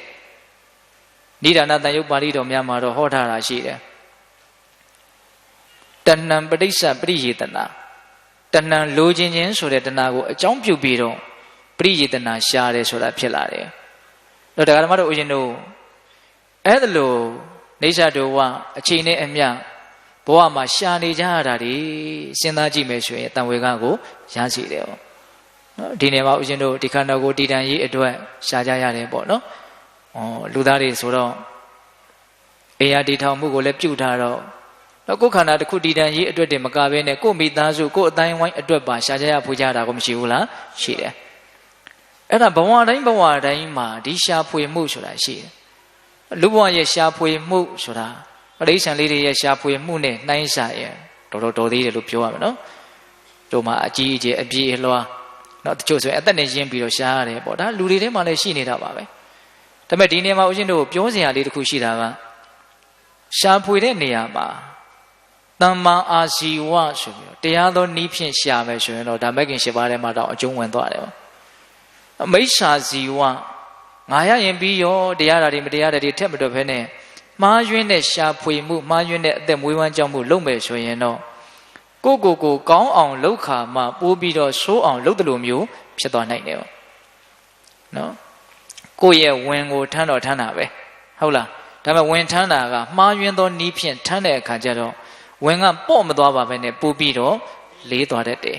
ဒါပေတတို့ဉာဏ်ရှိပါတယ်ဥစဉ်ဘာပြောတယ်ဆိုတာကိုပေတတို့သဘောပေါက်ပါတယ်ဟုတ်လား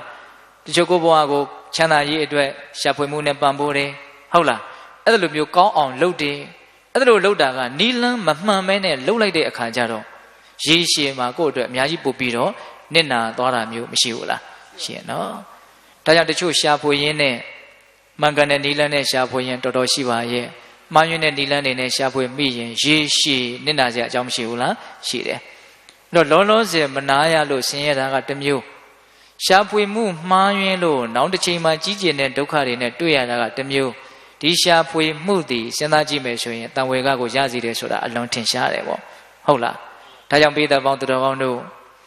တန်ဝေကကိုဖြစ်ပေါ်စေတဲ့အကြောင်းတရား၈မျိုးဒါကိုတန်ဝေကဝတ္ထု၈ပါးလို့ခေါ်ပါတယ်နော်ဇာတိဇရာဗျာတိမရဏအဘေတန်တရားအတိတ်တန်တရားအနာဂတ်တန်တရားအမြဲရှာနေရတဲ့အနေအထားဟုတ်ရဲ့လားဒီ၈မျိုးကိုစဉ်းစားဆင်ခြင်ခြင်းအပြင်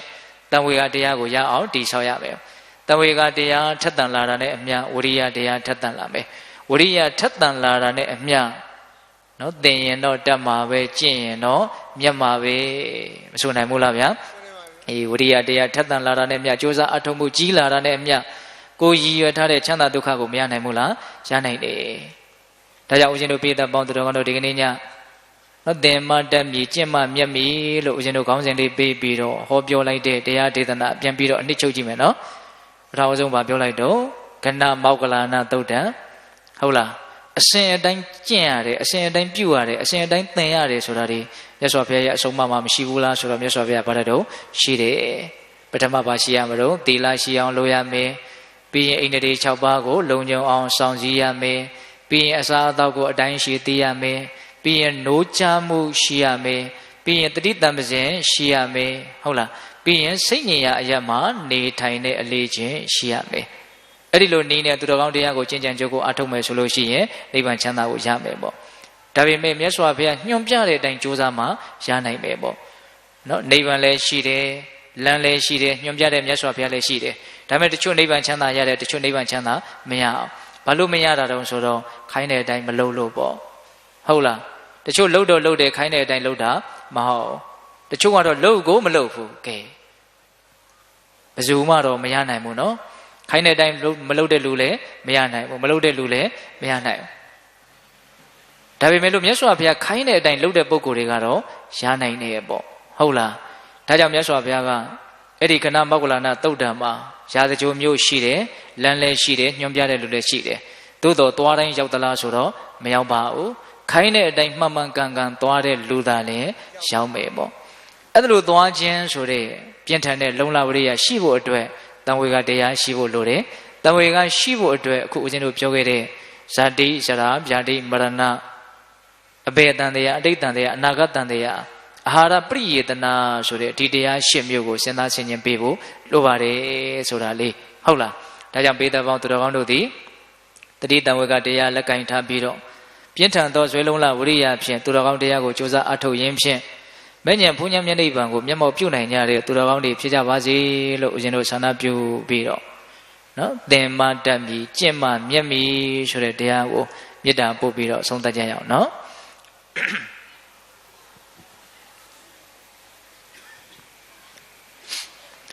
ဘဝတုသဗ္ဗမင်္ဂလာရခန္တုသဗ္ဗဒေဝတာသဗ္ဗဗုဒ္ဓနုဘာဝေနတရာဒုက္ခိဝန္တုတိဘဝတုသဗ္ဗမင်္ဂလာရခန္တုသဗ္ဗဒေဝတာသဗ္ဗဓမ္မနုဘာဝေနတရာဒုက္ခိဝန္တုတိဘဝတုသဗ္ဗမင်္ဂလာရခန္တုသဗ္ဗဒေဝတာသဗ္ဗတံဃာနုဘာဝေနတရာဒုက္ခိဝန္တုတိဒေတုမကတိတရားနာပိသပေါင်းသူတော်ကောင်းတို့သာဓာအလုံးသောတတ္တဝါနန္တတို့အားသဗ္ဗမင်္ဂလာလောကီလောကုတ္တရာကောင်းဆိုသည်မြတ်မင်္ဂလာဝဝတိဘဝတုကောင်းစွာမသွေဖြစ်တော်မူကြပါစေတည်းသဗ္ဗဒေဝတာမိမိတို့ခန္ဓာကိုယ်မှာစောင့်ကြနေကြကုန်သောနတ်မိမိတို့အိမ်မှာစောင့်ကြနေကြကုန်သောနတ်မိမိတို့သာသနာမိမိတို့ကဘာမှာစောင့်ကြနေကြကုန်သောနတ်မြတ်နတ်ကောင်းနာပေါင်းတို့ကလည်းပဲရက္ခန္တုကောင်းစွာမသွေစောင့်ရှောက်တော်မူနိုင်ကြပါစေတည်းသဗ္ဗဗုဒ္ဓနုဘဝေနခေငါဝါလူသေးစုမကပွင့်တော်မူကြတဲ့သုတ္တရဘာဘုရားရှင်ကိုတော်မြတ်တို့ရဲ့တကုတည်သောအာနုဘောတော်တို့ကြောင့်၎င်းသဗ္ဗဓမ္မနုဘဝေနမေလီတံဖူရိတံနိဗ္ဗာန်ပတိတိဟုဆိုသောဆရာတော်တရားတော်မြတ်တို့ရဲ့တကုတည်သောအာနုဘောတော်တို့ကြောင့်၎င်းသဗ္ဗသံဃာနုဘဝေန ဘေကထံ၄ယောက်ဖလတံ၄ယောက်ဆိုသောရှင်တော်ရိယတန်ခါရှင်မြတ်တို့နှင့်တကွာသီလဂုဏ်သမာဓိဂုဏ်ပညာဂုဏ်တို့နဲ့ပြည့်စုံတော်မူကြတဲ့သမုဒိတံခါအရှင်ကောင်းရှင်မြတ်ပေါင်းတို့ရဲ့တကုတေဇောအာနုဘောတော်တို့ကြောင့်၎င်းတရားနေရောညပါဘေကမဆိုင်ချိန်ရှိတိုင်းချိန်ရှိတိုင်းဒုက္ခိကိုစိတ်နှပြကြောင့်ပါချမ်းသာခြင်းရှိကြကုန်သည်ဘဝတို့ကောင်းစွာမသွေဖြစ်တော်မူကြပါစေတည်း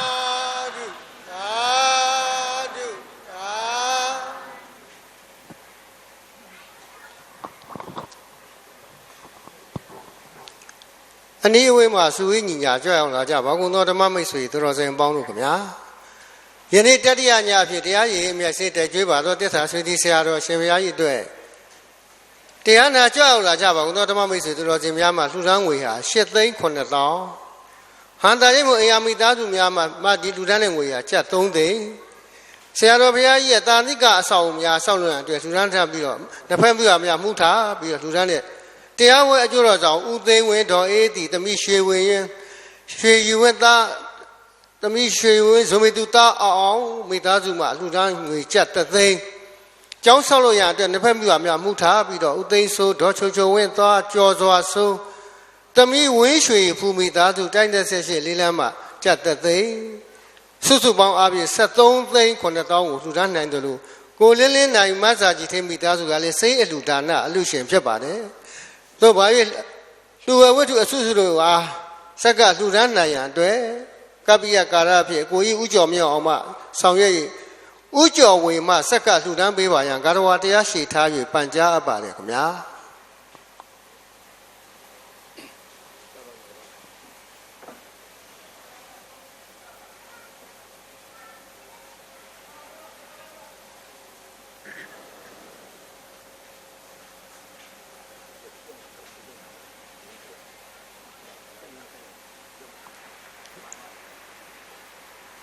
သာဓုသာဓုသာဓုဟလာကျွန်တော်စေအလူရှင်ကတော့ကိုလင်းလင်းနိုင်မဆာချီသေးမှစေအလူရှင်ဖြစ်ပါတယ်သာဓုသာဓုသာဓုဆရာတော်အားဟလာချင်းတိဖဏတင်ငါရအနေကထိုင်စသည်ချင်းစုံဟာဥကျော်မြောင်ဒေါ်တတိုင်းမိသားစုကျော်စေကူကနှစ်လမ်းမှာလှူဒန်းတဲ့ဒါနဖြစ်ပါတယ်သာဓုသာဓုသာဓုအရှင်သူမြတ်ဗျာတပည့်တော်တို့ယနေ့ညနာကြတော်ဓမ္မသာဝနာကုသိုလ်လှူဒန်းရတော်ဒါနကုသိုလ်အဖို့ဘာကကိုရေသက်ကျွမ်းချတရားတော်ချီးမြှင့်တော်မူပါယံရိုသေလေးမြတ်စွာခြေတော်ဥခိုက်လျှောက်ထားပါသည်ရှင်သူမြတ်ဗျာအလုံးမိမိတို့ပြုလုပ်ထားတဲ့ကုသိုလ်ကောင်းမှုအဆုတို့ကိုအာယုံပြုပြီးတော့ဤကုသိုလ်ကောင်းမှုအဆုတို့ရဲ့ဆွမ်းသတ္တိကြောင့်မဉ္ဇဉ်ပူညာမျက်နှိပ်ပံကိုလင်းမြန်ထုတ်ချောက်မျက်မှောက်ပြုပါရစေလို့ဆုတောင်းကြမယ်အလုံးသောတတ္တဝနာနာကုသိုလ်ကောင်းမှုရဲ့အဖို့ပါကအညီအမျှရပြီးတော့ချမ်းသာကြပါစေလို့စေနာမေတ္တာရှိထားပြီးတော့အမြတ်တမ်းပေးဝေကြမယ်အလုံးညီညာညာလိုက်ပြီးတော့ဆိုကြရအောင်အရှင်ဖေယဘုရားတပည့်တော်တို့သည်ဘုရားတပည့်တော်တို့သည်ယနေ့ယခုဓမ္မဒါနဓမ္မပူဇာဓမ္မတဝနာဓမ္မဒေသနာတရားအလှပေးလူကြရာဤချိန်ခါ၌စွမ်းအားရှိသည်မြလူရန်ရသောဒါနကုသိုလ်သောတည်ရသောသီလကုသိုလ်တရားတော်မြတ်ကိုနာယူရသောဓမ္မတဝနာဘာဝနာကုသိုလ်တရားပွဲနှင့်ပတ်သက်၍သာသာယာဆောင်ရွက်ကြရသောဝေယဝိသကုသိုလ်ဤကဲ့သို့မြတ်သောကုသိုလ်ကောင်းမှုအဆုတို့ ကိုအဆူဆူတို့ကို ပြုလုပ်ကြပါကုန်၏ ပြုလုပ်ကြပါကုန်၏ ရှင်ဖျား ရှင်ဖျား ဤကောင်းမှု ဤကောင်းမှု ဤကုသိုလ်တို့၏ ဤကုသိုလ်တို့၏ စွမ်းတတ္တိကြောင့် အစွမ်းတတ္တိကြောင့် မဉ္ဇဉ်ဖို့ညာ မဉ္ဇဉ်ဖုန်ညာ ယနိဗ္ဗာန်ကို မြတ်နိဗ္ဗာန်ကို လျင်မြန်ထုတ်ချောက် လင်းမြန်ထုတ်ချောက် မျက်မှောက်ပြုအပ်ပါလို၏ မျက်မှောက်ပြုရပါလို့ အရှင်ဖျား အရှင်ဘုရား ဤကောင်းမှု ဤကောင်းမှု ဤကုသိုလ်တို့ ဤကုသိုလ်တို့သည် ၏ဖို့ပါကကို အဖို့ဘာကကို အသက်ထင်ရှား အသက်ထင်ရှား ရှိမရှိဖြစ်ကုန်သော ရှိမရှိဖြစ်ကုန်သော ဘိုးဘွားမိဘ ဘိုးဘွားမိဘ ဆွေမျိုးသားချင်းတို့အား ဆွေမျိုးသားချင်းတို့ အ အား စထား အစထား 30ဘုံ 31ဘုံ ကျင်လီကုန်သော ကျင်လီကုန်သော တတ္တဝအနန္တတို့အား တတ္တဝအနန္တတို့အား ထတ်တူထတ်မြတ် ထတ်တူထတ်မြတ် ပေးဝေငှပါ၏ ပေးဝေငှပါ အ ၏ များရကြ အများရကြ ၍ကိုယ်စိတ်နှဖျား ကိုယ်စိတ်နှဖျား ကျမ်းမာ ကျမ်းမာ ချမ်းသာကြသည် ချမ်းသာကြသည် ဖြစ်ကြပါစေသော ဖြစ်ကြပါစေသောအာလုံးကြာကြာသမျှ အမြအမြအမြယူတော်မူကြပါကုန်သော သာဓုသာဓုသာဓုအာလုံးကြာကြာသမျှ အမြအမြအမြယူတော်မူကြပါကုန်သော သာဓုသာဓုသာဓုအာလုံးကြာကြာသမျှအမြအမြအမြယူတော်မူကြပါကုန်သော သာဓုသာဓုသာဓု အလုံးကိုယ်စိတ်နှဖျားကျမ်းမာချမ်းသာကြပါစေ ဟေးတဲ့ဆုနဲ့ပြရပါလို့ဗျာ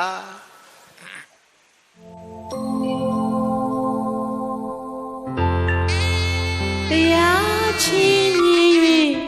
ပြီးခဲ့ပါပြီ30ဘုံဝိနည်းရတို့ဝမ်းမြောင်တို့မောသာဓုခေါ်ရာအတီးဘဂဝါရှင်တော်ဖယားရဲ့တရားအနှစ်အစီနာကြရပါ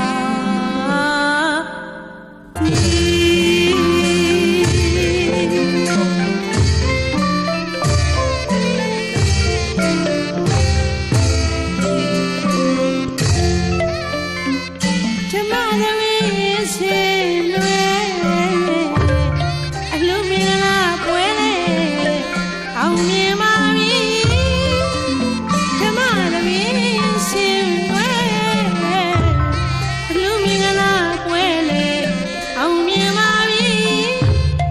ဘုရားဒေသနာခွေရှာစေတနာဆောင်နဲ့မြတ်ကြခဲ့ပြီထို့ဆရာတော်တတ္တရာကျော်ရှိသေးကြောင်းတတိတကာဒကမအပေါင်းဆုတောင်းကြသည်ကျမတို့ဆရာတော်တတ္တရာကျော်ရှိသေးကြောင်းတတိတကာဒကမအပေါင်းဆုတောင်းကြသည်သူတော်ကောင်းတဲ့ဒေသနာတရား